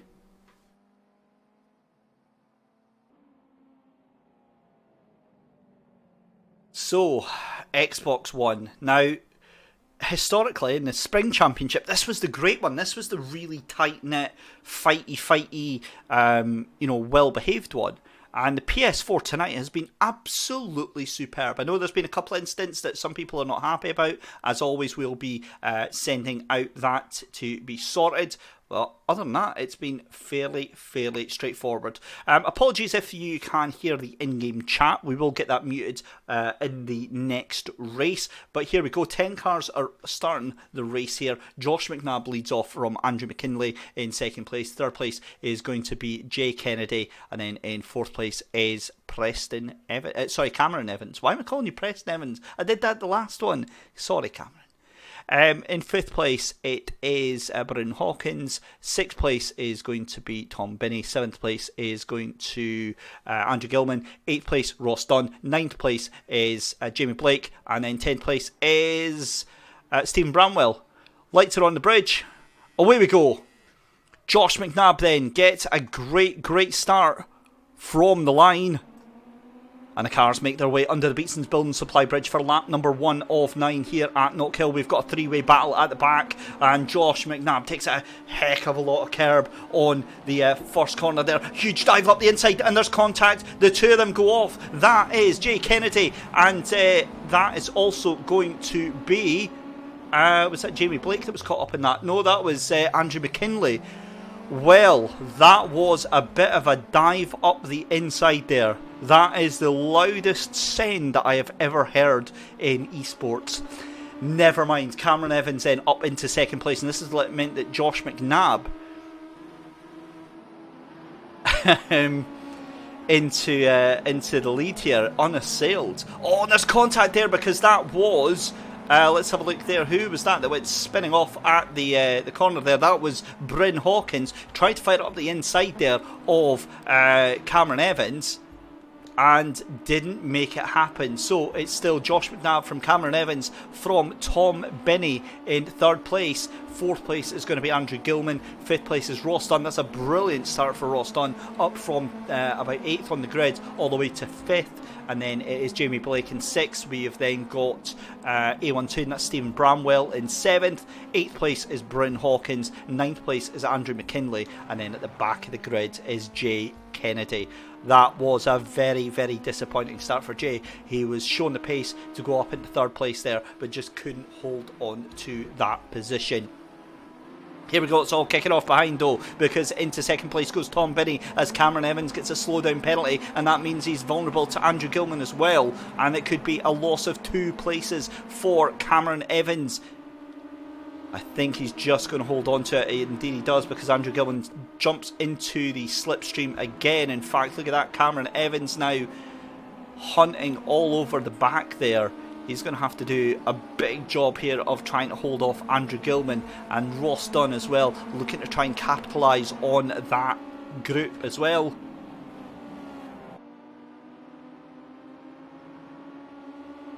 Oh, and a big moment there. 2 cars going off into the gravel. You've got Stephen Bramwell, and let's have a look. That is Andrew McKinley coming into grief again. You've also got Jamie Blake struggling to recover here, and I don't think this is over. This is some very, very questionable driving going on here. A lot of argy-bargy and a lot of door banging and wheel banging going on right now in heat number 1 of the Xbox One. Have we seen a reverse in fortune to the driving standards going from the PS4 in towards the Xbox One?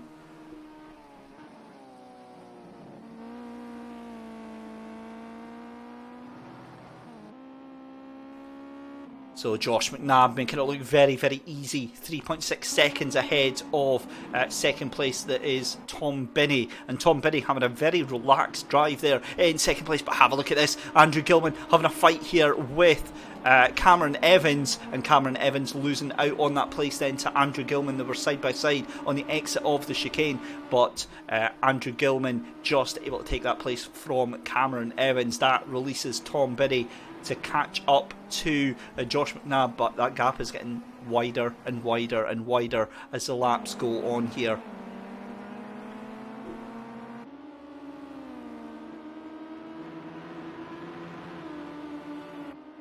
As we cross off then into lap number 5 out of 9, it is still Josh McNabb from Tom Binney from Andrew Gilman.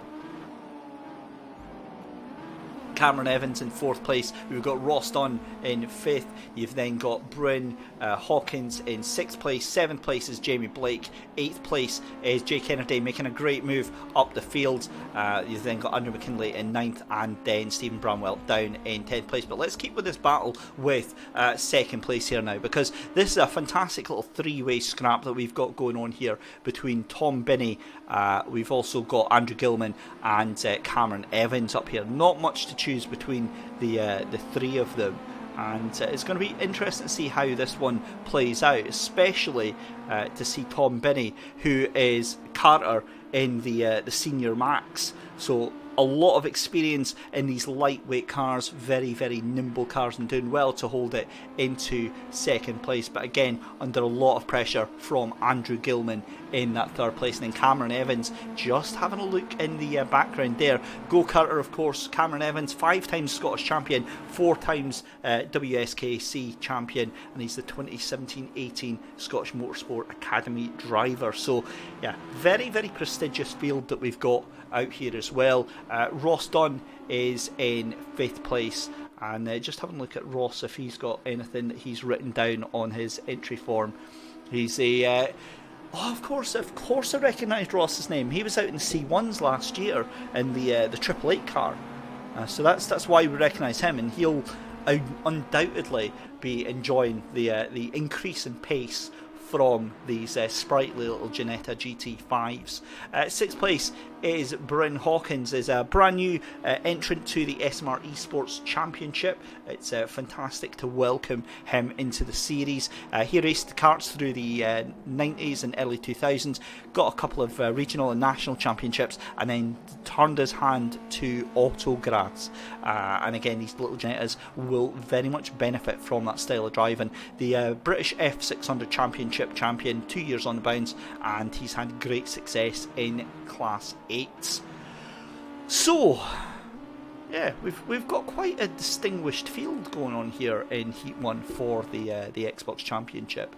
So I'm really, really enjoying that. However, we have a place change, because Andrew Gilman has taken over from Tom Binney in 2nd place, and this is now a straight up 3-way fight for 2nd place. This is awesome stuff, because at the moment Ross Dunn, I'm quite fancying him, because they could get a little bit over anxious into this corner here, and Ross Dunn down in 5th place could say thank you very much and end up taking a couple of spots here. Oh, there was almost contact there from Tom Binney as he tried to sideswipe Andrew Gilman there, or at least that's what it looked like on our screens. Whether or not that's actually what happened, we'll have to wait and see, but fantastic effort there from Tom Binney, trying to make the move up the inside of McIntyre's. We're currently on the penultimate lap then, and it looks like Cameron Evans just happy to sit back and watch what's going to happen. Remember, it's the top 3 of these drivers that go through to the final on Sunday. It looks like Tom Binney makes a move to the outside of the hairpin, late on the brakes, tries to sweep it round. Can he do it? No, he can't. Andrew Gilman holds on to 2nd place.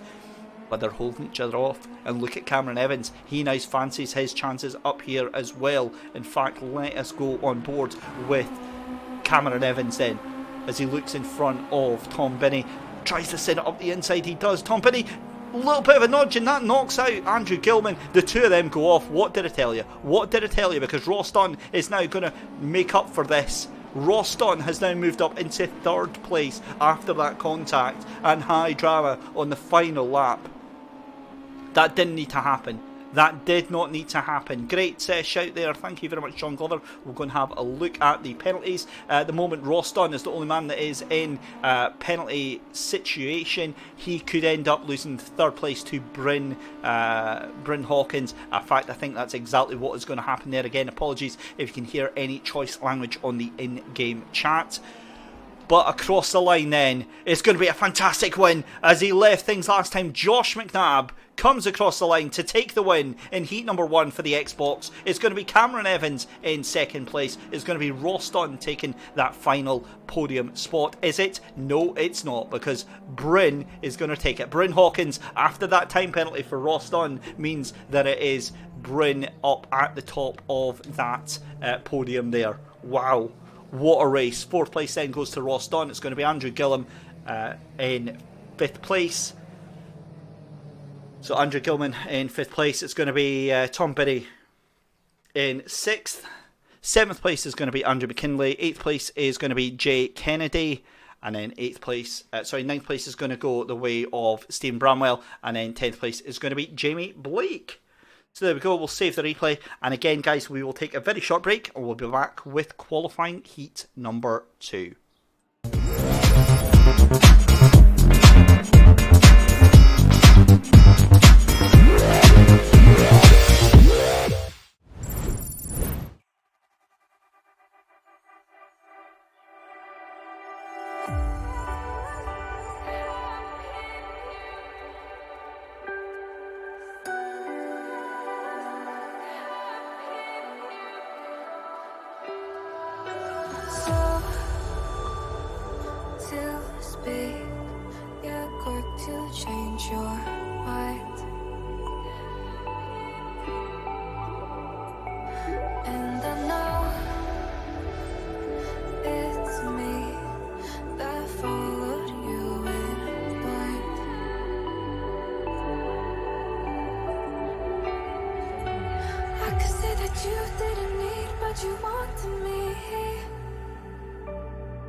If we had another chance,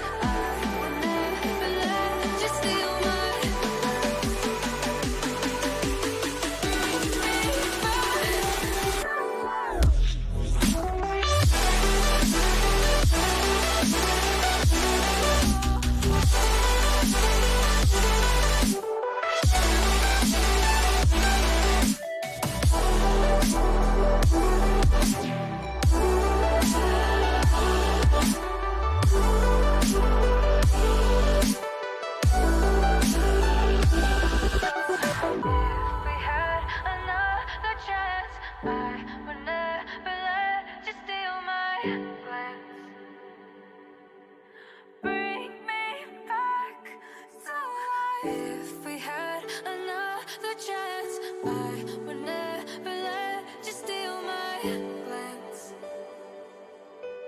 Bring me back to life.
Right, without further ado then, I think it's time we move on to our next race for the Xbox.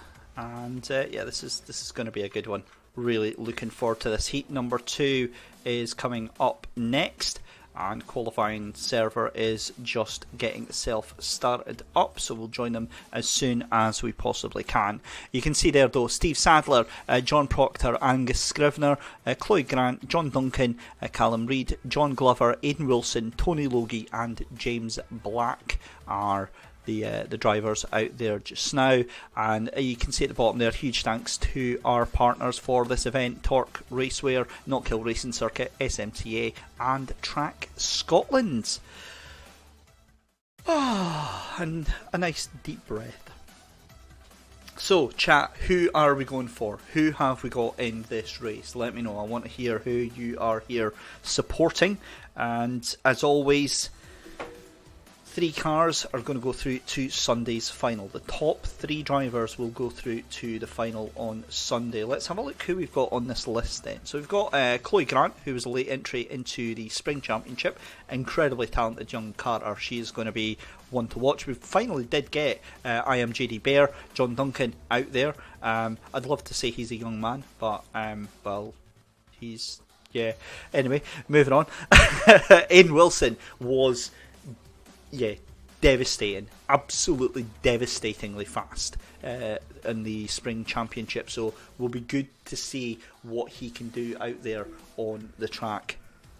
Good to see Callum Reid back in there as well as James Black, who was really up at the top end for the championship. So good to see him back, and John Glover as well back out on track. But without further ado, let's head back to the circuit. There we go, that's lovely, that is. I'm liking the new swish fancy transitions that have went and made. So, qualifying, 8 minutes left to go. I am going to go and sort myself out with a nice fizzy cold drink. In the meantime, I will leave you with footage from qualifying, and we'll be back in a couple of minutes time to take you through the tail end of qualifying.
And we're back then.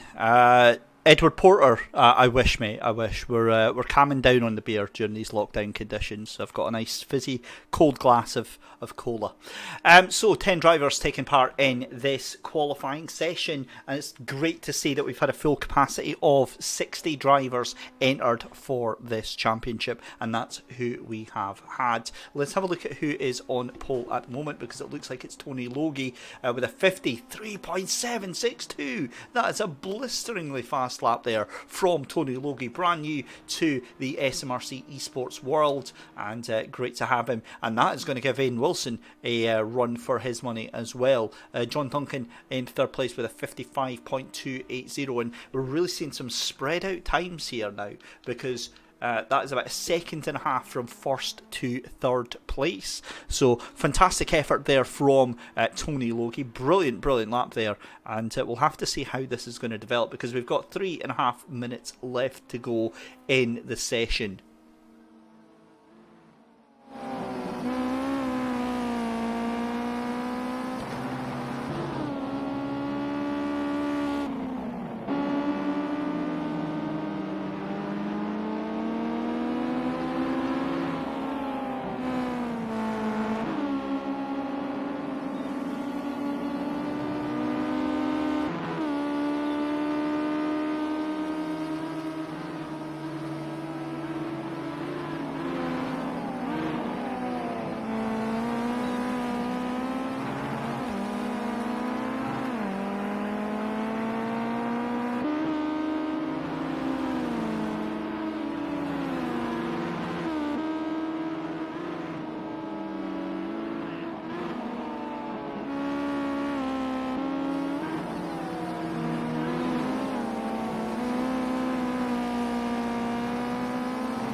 Right, let's have a look at chat then. John Higgin is here for Ian Wilson.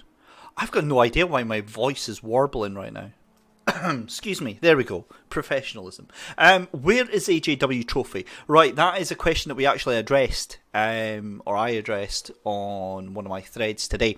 So what happened is they've got the trophies, but they're up at Knockhill. And so, of course, Knockhill's under lock and key. So as soon as we get back and Knockhill gets back, then the trophies will be dispatched out to their rightful winners.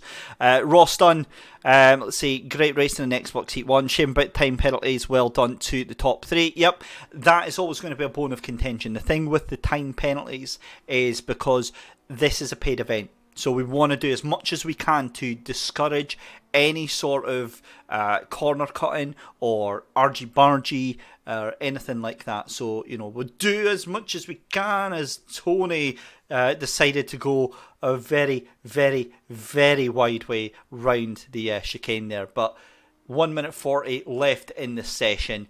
My goodness me, Tony Logie, 53.558. That is a stunning lap time there from Tony Logie. Let's see there. Racing go-karts between late 2013 and the start 2017 in MSA. Racing around the UK and Northern Ireland. And he won the Scottish Super Series in 2015 with Minimax and Scottish S-Play in 2016 with Junior Max. Well, that is fast. That is so blisteringly fast. Like, nobody else has got an answer. Ian Wilson, who is normally our benchmark of just how things go, is in second place, almost a second behind.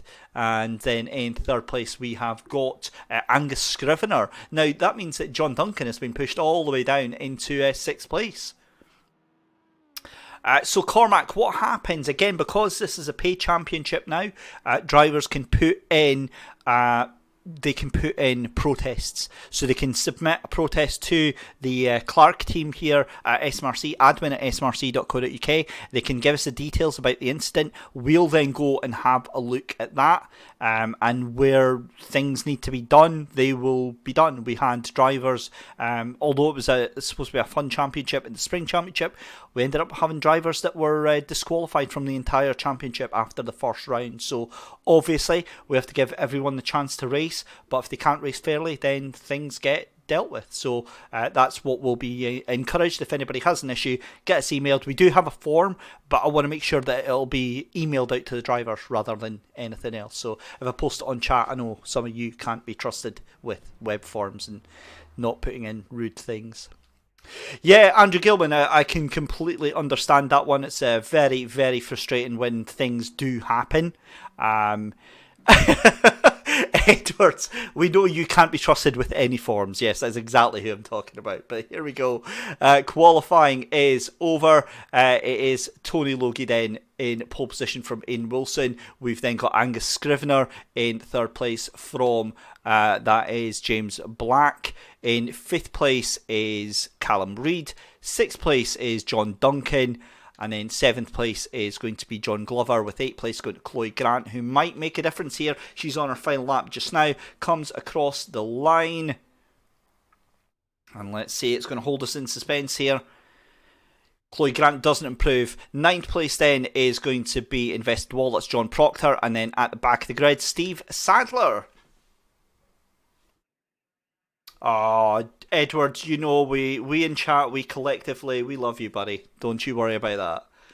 Right, can you see the qualifying, please, not the pits? Apology, Tam, I was too busy chatting away to chat that I completely missed that. Sorry. So here we go then. It is all about Tony Logie in pole position from Ian Wilson in second place. And then in third place, it is Angus Scrivener. Remember, the top three go through to the final on Sunday. We're waiting for the cars to ready themselves up, and we've got, let's have a look, Bryn is giving a big shout out, I'm presuming, to either John Proctor or John Glover or John Duncan, one of the three Johns. Up front then, Tony Logie is ready to go here. And the lights are on the bridge, and away we go. And it's a poor start there for Tony Logie. Bogs it down, and Ian Wilson is going to have them jump here, surely, as they're on the run down towards turn number one. And indeed, it is Ian Wilson who takes the lead and is going to have the inside line going down towards McIntyre's for the first time. So Ian Wilson, despite being behind in qualifying, makes it round and takes the lead. That is the perfect start for Aidan Wilson. Second place then is Tony Logie. Third place at the moment is Angus Scrivener. Third place is James Black. We've got a car going off wide at the chicane. That was Vesti V8. That was Callum Reid, who was going very, very wide there. And back with the leading group then as they come along the back straight here. And first to fifth, there is about 2 seconds between the group there. So a brilliant first lap here, very, very tidy. We can see a little bit of scrapping going on towards the back here, but this is awesome stuff. And this is shaping up to be a wonderful, wonderful race here, because look at Tony Logie all over the back of Ian Wilson there. Gets a smoother exit out of Duffus there, but Ian Wilson knows exactly where to plant that car and get on the brakes down through into Butchers. And we've got, that is James Black getting held up there, and also into the front of John Duncan. And look at that, a little look there from Tony Logie, but it's not going to happen. Oh, and a turn to the side there from Ian Wilson. Was there contact there from Tony Logie on the back of Aidan Wilson? That was a very strange place for the car to lose control. So yeah, no harm, no foul at the moment, because they're both qualifying. That's the main thing right now. Back to this battle for fifth place, or fourth place rather. James Black fighting out with John Duncan. John Duncan takes that fourth place from James Black. Further behind we've got John Glover, but my eyes are really, really struggling to come off of this lead for the battle for the lead, sorry. I wonder if Tony Logie now has the lead. Can he take the pace in and just put some distance between himself and Aidan Wilson? We'll have to see as that battle starts to unfold. Let's have a look now. As we see a car going off there, is that John Glover? It is. John Glover loses it on the exit of the chicane there and has to reset himself back onto track there. As we see Chloe Grant getting involved in that as well. And we see John Proctor having some real difficulty there. Aidan Wilson now makes his way out of the hairpin, and that gap is starting to stretch out, I'm afraid. That is a second. Peter Robertson, we will have to have a look. There are concerns that's what it may have been, but again, without having a look at that replay, we will not know for sure. So, third place then is still Angus Scrivener. So those are the three qualifying at the moment. Tony Logie, Ian Wilson, and Angus Scrivener. So again, I guess that's what was really important here, as we see John Duncan coming under increased pressure again from James Black here. James Black hanging that car out to the side at Clark's there. Fantastic effort there, but we see Westy V8, that's Callum Reid in no man's land really. He's not got anybody near him right now. 53.9 thrown in by Tony Logie. Goes across the line, 54.4 and a 54.5 from Ian Wilson. So the gap now just up by about 1/10 of a second. Let's have a look at the penalties that we're going to have here.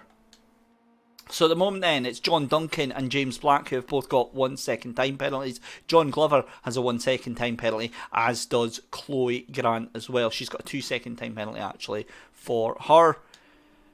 And John Duncan now miles ahead of James Black. So something's obviously happened there, and there's quite a significant gap opened up between those two. So we're now starting to see a little bit of space.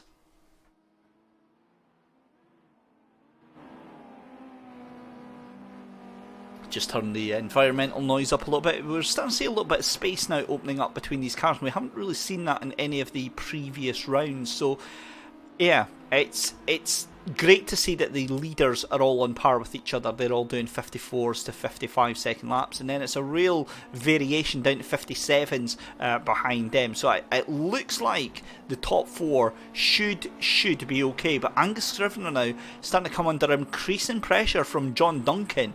JD is no stranger to a podium and to qualifying for these finals, and he is used to putting a lot of pressure on these cars. So we'll have to wait and see how this is all going to pan out, but Tony Logie starting to lose a little bit of time to Ian Wilson. Ian Wilson has those lights on, and he is on the move. But here's that battle for third place, and this is setting itself up nicely because we've only got 3 laps left to go at the end of this one, and that means that Angus Scrivener, now hang on because we didn't actually see that, Angus Scrivener now down into 4th place, and JD has actually taken podium. So that's a bit awesome. We didn't see quite where that happened, but I'm pretty sure Angus Scrivener is not going to allow that one to happen. He's going to be trying to hold on to the back of that Ginetta GT5.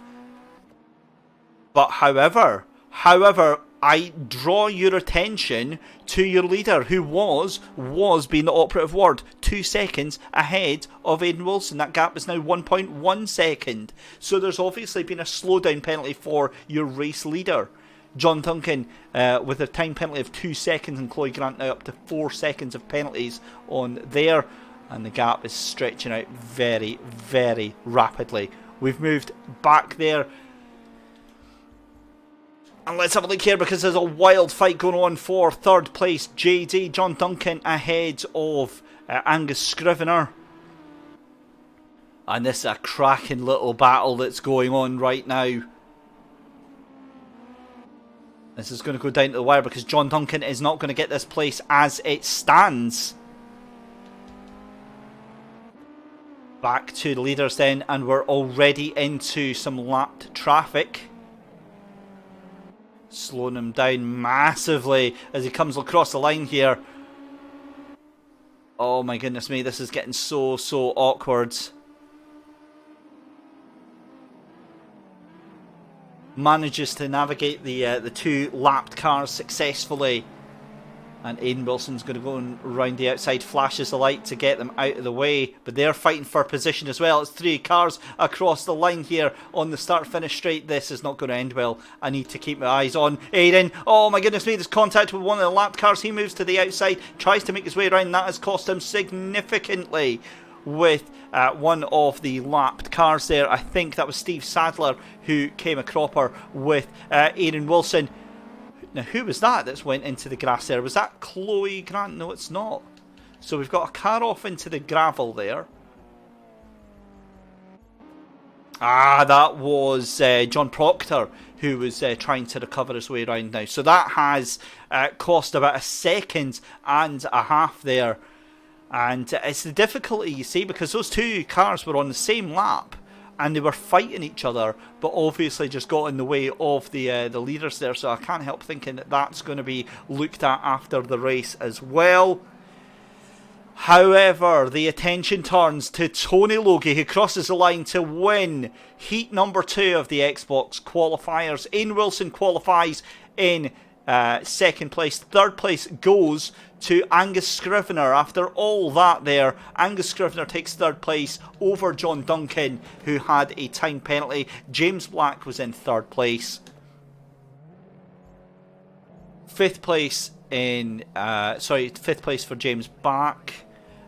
We've got West AV8, Callum Reid in 6th place, Chloe Grant in 7th, and then 8th place is going to be Invested Wallets John Proctor. 9th place is going to be Steve Sadler, and then 10th place is going to go the way of John Glover. So we'll take a note of those results. As always, if there's any penalties or complaints or anything like that, head over to admin@smrc.co.uk. But Tony Logie, Ian Wilson and Angus Scrivener are your qualifiers from that one, and we're going to take a very, very short break.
silence.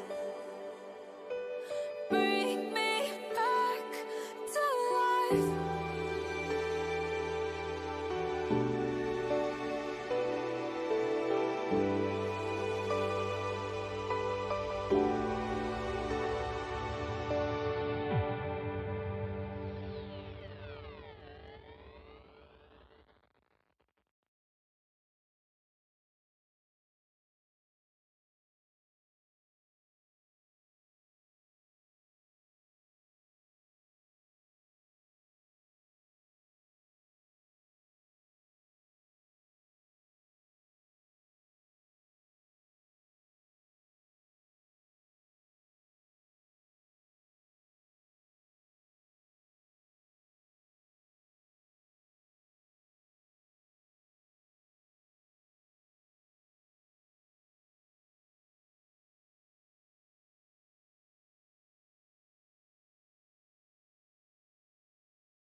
Heat number 3 is underway. We've got qualifying just started just now for our final qualifying round tonight on the Xbox. Innes Miller is Superior B 3300.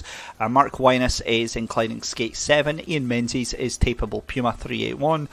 Stuart Anderson is Tele Deluxe 72623. In fact, I tell a lie. It is, in fact, Scott Anderson. Sorry, Stuart Anderson was in the PS4s.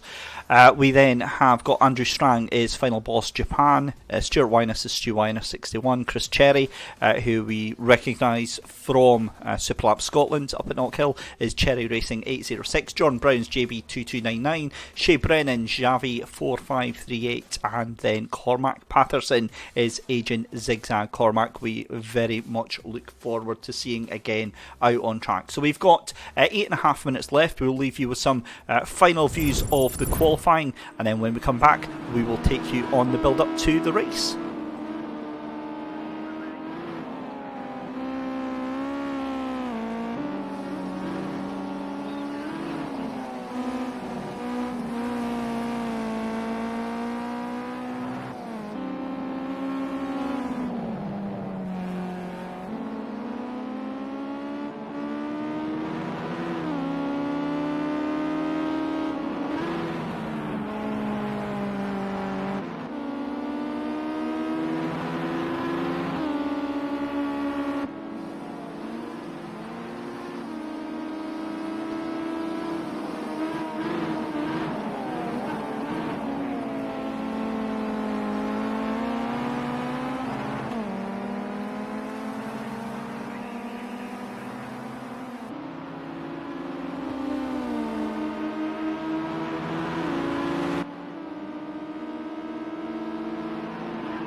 3.5 minutes left to go in our final qualifying session tonight. Then for qualifying heat number 3, we will again update the overlay.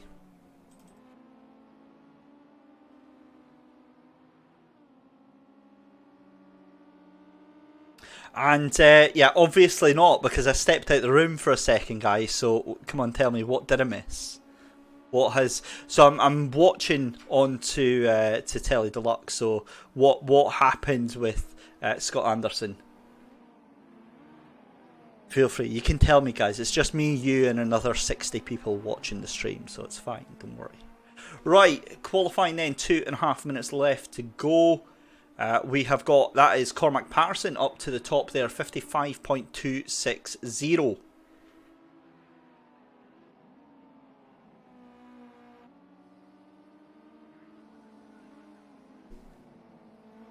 Wow, I'm feeling the love tonight, guys. Goodness me.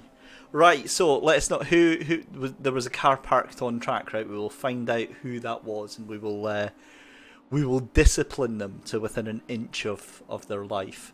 Currently on board with Telly Deluxe 7263, that is Scott Anderson. Third place at the moment is Stuart Wyness.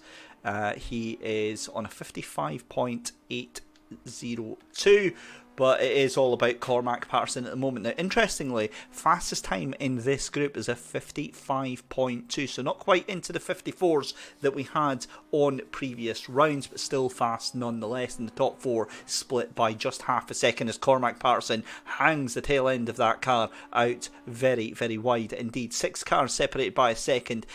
They've got in 5th place, that is Ian Menzies, and 6th place, that is going to be Mark Wyness. 7th place is going to be Shea Brennan. 8th place at the moment is Jordan Brown. 9th place is Andrew Strang. And then 10th place is Superior B. That is Innes Miller. A minute left to go. What can possibly change in this final minute? We've now got 5 cars under 56 seconds, but it's still 6 cars under a minute.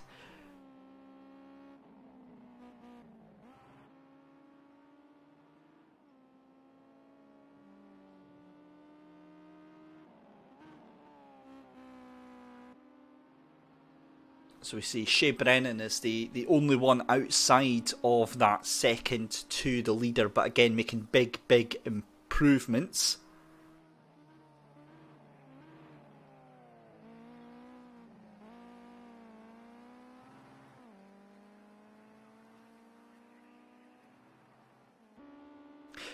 And I'm actually wondering, should I like just kind of stay here and chat with you guys and keep you company, or should I go and concentrate on the race? Because I've got to be honest, I've lost track of what on earth you guys are talking about, as we see a car almost coming straight into Cormac Patterson's way, and that is going to ruin his lap. So 55.260 is going to be the best that Cormac Patterson can do. Stuart Wyness moves up into 2nd place then on that final lap.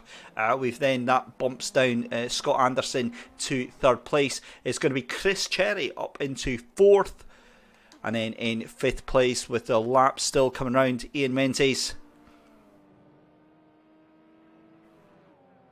And yeah, that is a great point, Andrew. I forgot about that. Cormac is apparently, and I'm going to say allegedly, because I refuse to believe he is that blooming fast on a controller. But if that is true, then that is legendary speed from Cormac Patterson. Cormac, the controller king, and admin of the David Christie Appreciation Society, where I am coincidentally banned. So work that one out. So there you go. Qualifying is out of the way. Let's keep going. In 6th place is Mark Wyness. 7th place is Shea Brennan. 8th place is going to be Jordan Brown. 9th place is the way of Andrew Strang. And then 10th place is Innes Miller. Right.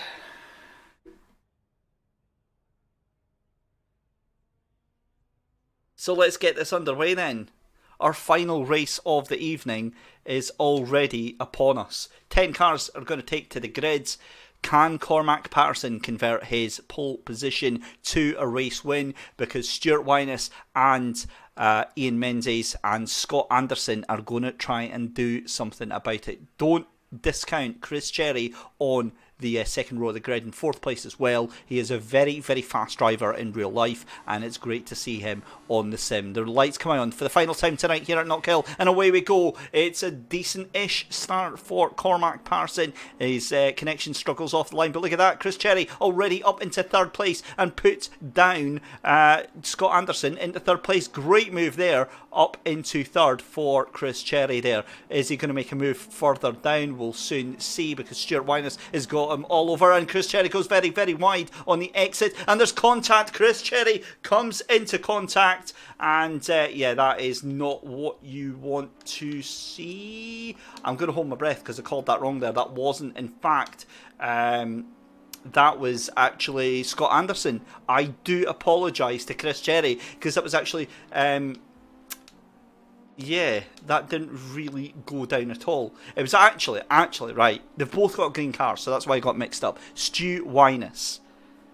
Can I report an incident as well? I can. If I see something, I'll make a note of it, and I'll make a point of making an issue of it, but I can't actually point it out. Tam Hamill, let's not go there, okay? I spoke too soon. I apologise, okay? It's all gone to pot very, very quickly. Right. Chris Cherry up into 2nd place with Ian Menzies in 3rd place. So let's have a look, because that was most definitely a big issue there with Stu Winus, and I think that was one of the cars further down that he came a cropper with. So, you know, at the end of the day, that's cost himself, and I think, who else did he come into contact with? It was a blue car. I think it was Scott Anderson that he ended up taking off at the exit of Butchers there. But here we go, 2nd and 3rd place, having a bit of argy-bargy, a little bit of door banging there between Ian Menzies and Chris Cherry. And there's all hell breaking loose behind. I'm kind of scared to even look at what is going on down there, because Stu Winus is in the thick of it again. I can see stewards are going to be having a very, very stern conversation with this guy, because you can see he is not impressed and he is trying to make his way through, but you cannot push the pass. You cannot force your way through. Chris Cherry still in 2nd place, but look at this. Cormac Patterson is on his way to what they are calling, Andrew Gilman's calling, a lights to flag victory. It's a bit premature, still 6 laps left to go in this race, but he very well might just do it. Stuart Winus up to 6th place here. Does he have the ability to get himself any further up? That is going to be the question, because we've got a gaggle of cars here, and he's got, let's have a look here, that is Andrew Strang, who actually makes up a place there, because Stuart Winus has a slow down penalty. In fact, I'm kind of scared to even go and look at the penalties. Oh, we've only got a 1 second penalty. Well, there you go, I didn't expect that at all. Back with your race leader, because I know I'm going to get shouted at if I stray off him for more than 15 seconds. Cormac Patterson making his way down through Butchers and then up through the chicane. Look at Chris Cherry though, he's starting to come under a lot of pressure here from Ian Menzies.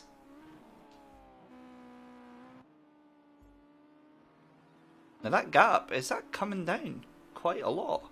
And also, what has happened to Ian Menzies? He was right behind Chris Cherry there. He's dropped back 4 seconds. So this is all starting to go very, very wrong here.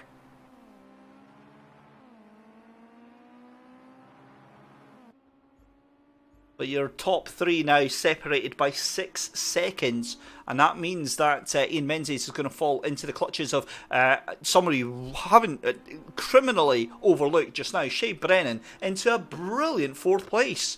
And he is just within touching distance of getting himself up into that podium and qualifying for Sunday's final. So, yeah, big fan of Shay. However, he has got the brute that is Stu Winus hunting him down very, very rapidly. So we'll have to see what happens through that. Let's have a look further down the field, as we've got Andrew Strang still holding on to 6th place there. The gap between your leader and 2nd place now 1.7 seconds.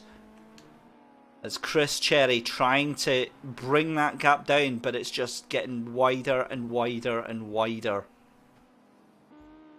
And this is looking ominous for Shay. Shea Brennan under some real pressure now from Stu Wyness. Let's go on board with Stu Wyness because this is going to be brutal, isn't it? You just kind of know what's coming before it even actually happens. Is he going to try and fire it up the inside? No, he doesn't. Holds on to the better part of thinking on that one, but he's putting Shea under some real pressure right now. They come up through the chicane and Shea has got the absolute defensive line. It's a masterclass going on from young Shea Brennan right now. And Stu Wyness actually having to drop back a little bit there. This is awesome, awesome stuff. And Shea actually starting to break away a little bit there. So excellent to see there from 4th place right now.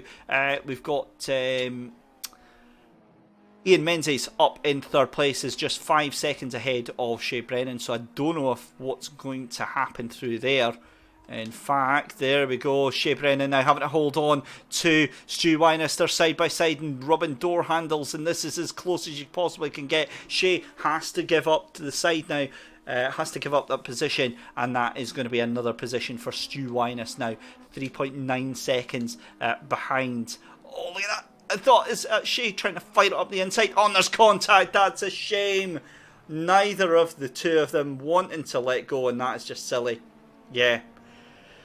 Oh, right. Well, yeah. Okay.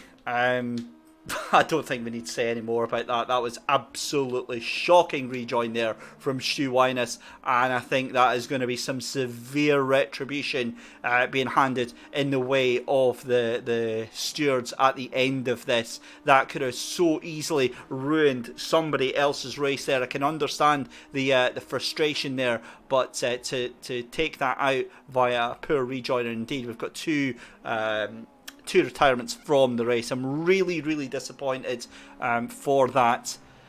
And Shea having to come into the pits after that damage there. Terrible, terrible driving. And I am never going to say anything about driving standards again, okay? Well, what can you say? Jay Higgle won. People pay £30 for this. People pay £30 to take part in the competition. We can't be held responsible for the way that other people drive. But where we find things like that, we've then got the thing in place where we can punish people for it. We can't do anything for this round, but it may be that people like that don't actually get to take part in the rest of the competition. Remember, rather than it being a 4-round competition, it's an 8-round competition. So yeah, it's very difficult, it's frustrating, but we do our best to try and get our way round. Yeah, very, very disappointing end and a very bitter taste in the mouth to that one. However, all that has been completely distracting because look at this, Cormac Patterson is under intense pressure here from Chris Cherry, guys.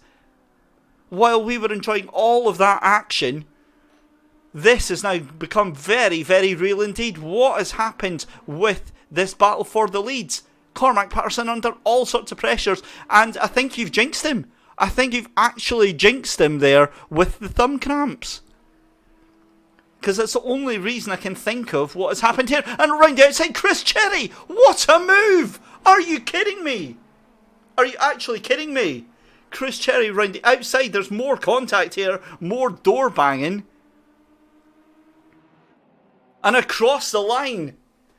So Cormac Patterson on the final lap of the race just holds on to the race win from Chris Cherry. I think Chris Cherry actually crossed the line first and had a penalty.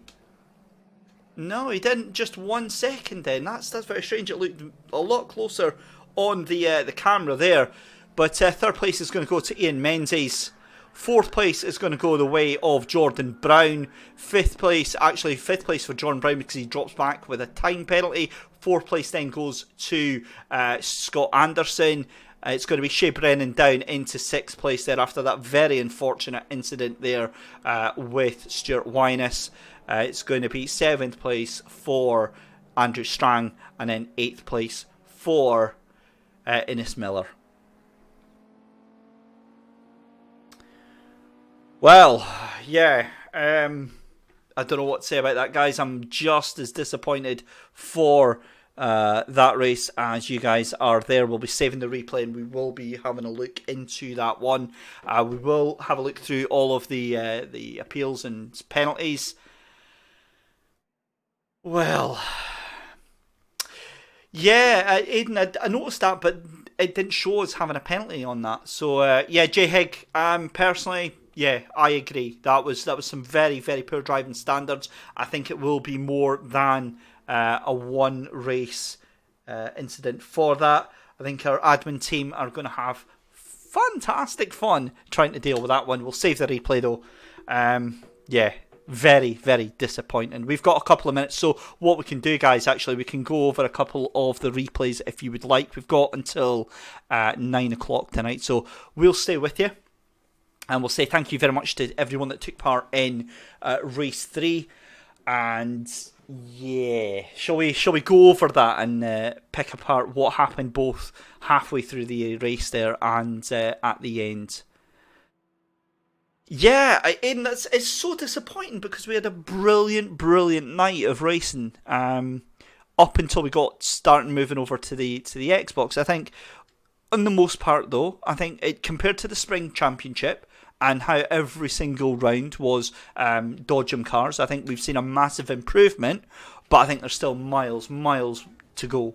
And that's why we need anybody that's been involved in an instance that wants to see things happening, get a protest in, and we will do our best to resolve these issues, because at the end of the day, as you say, if the driving standards aren't up to it, it's not fair for people that are here for a serious competition. So we do have a steward on board and accredited MSA UK or MS UK official, and that's who we get to have a look. So let's go and have a look then at our most recent race. I think it'll be this one.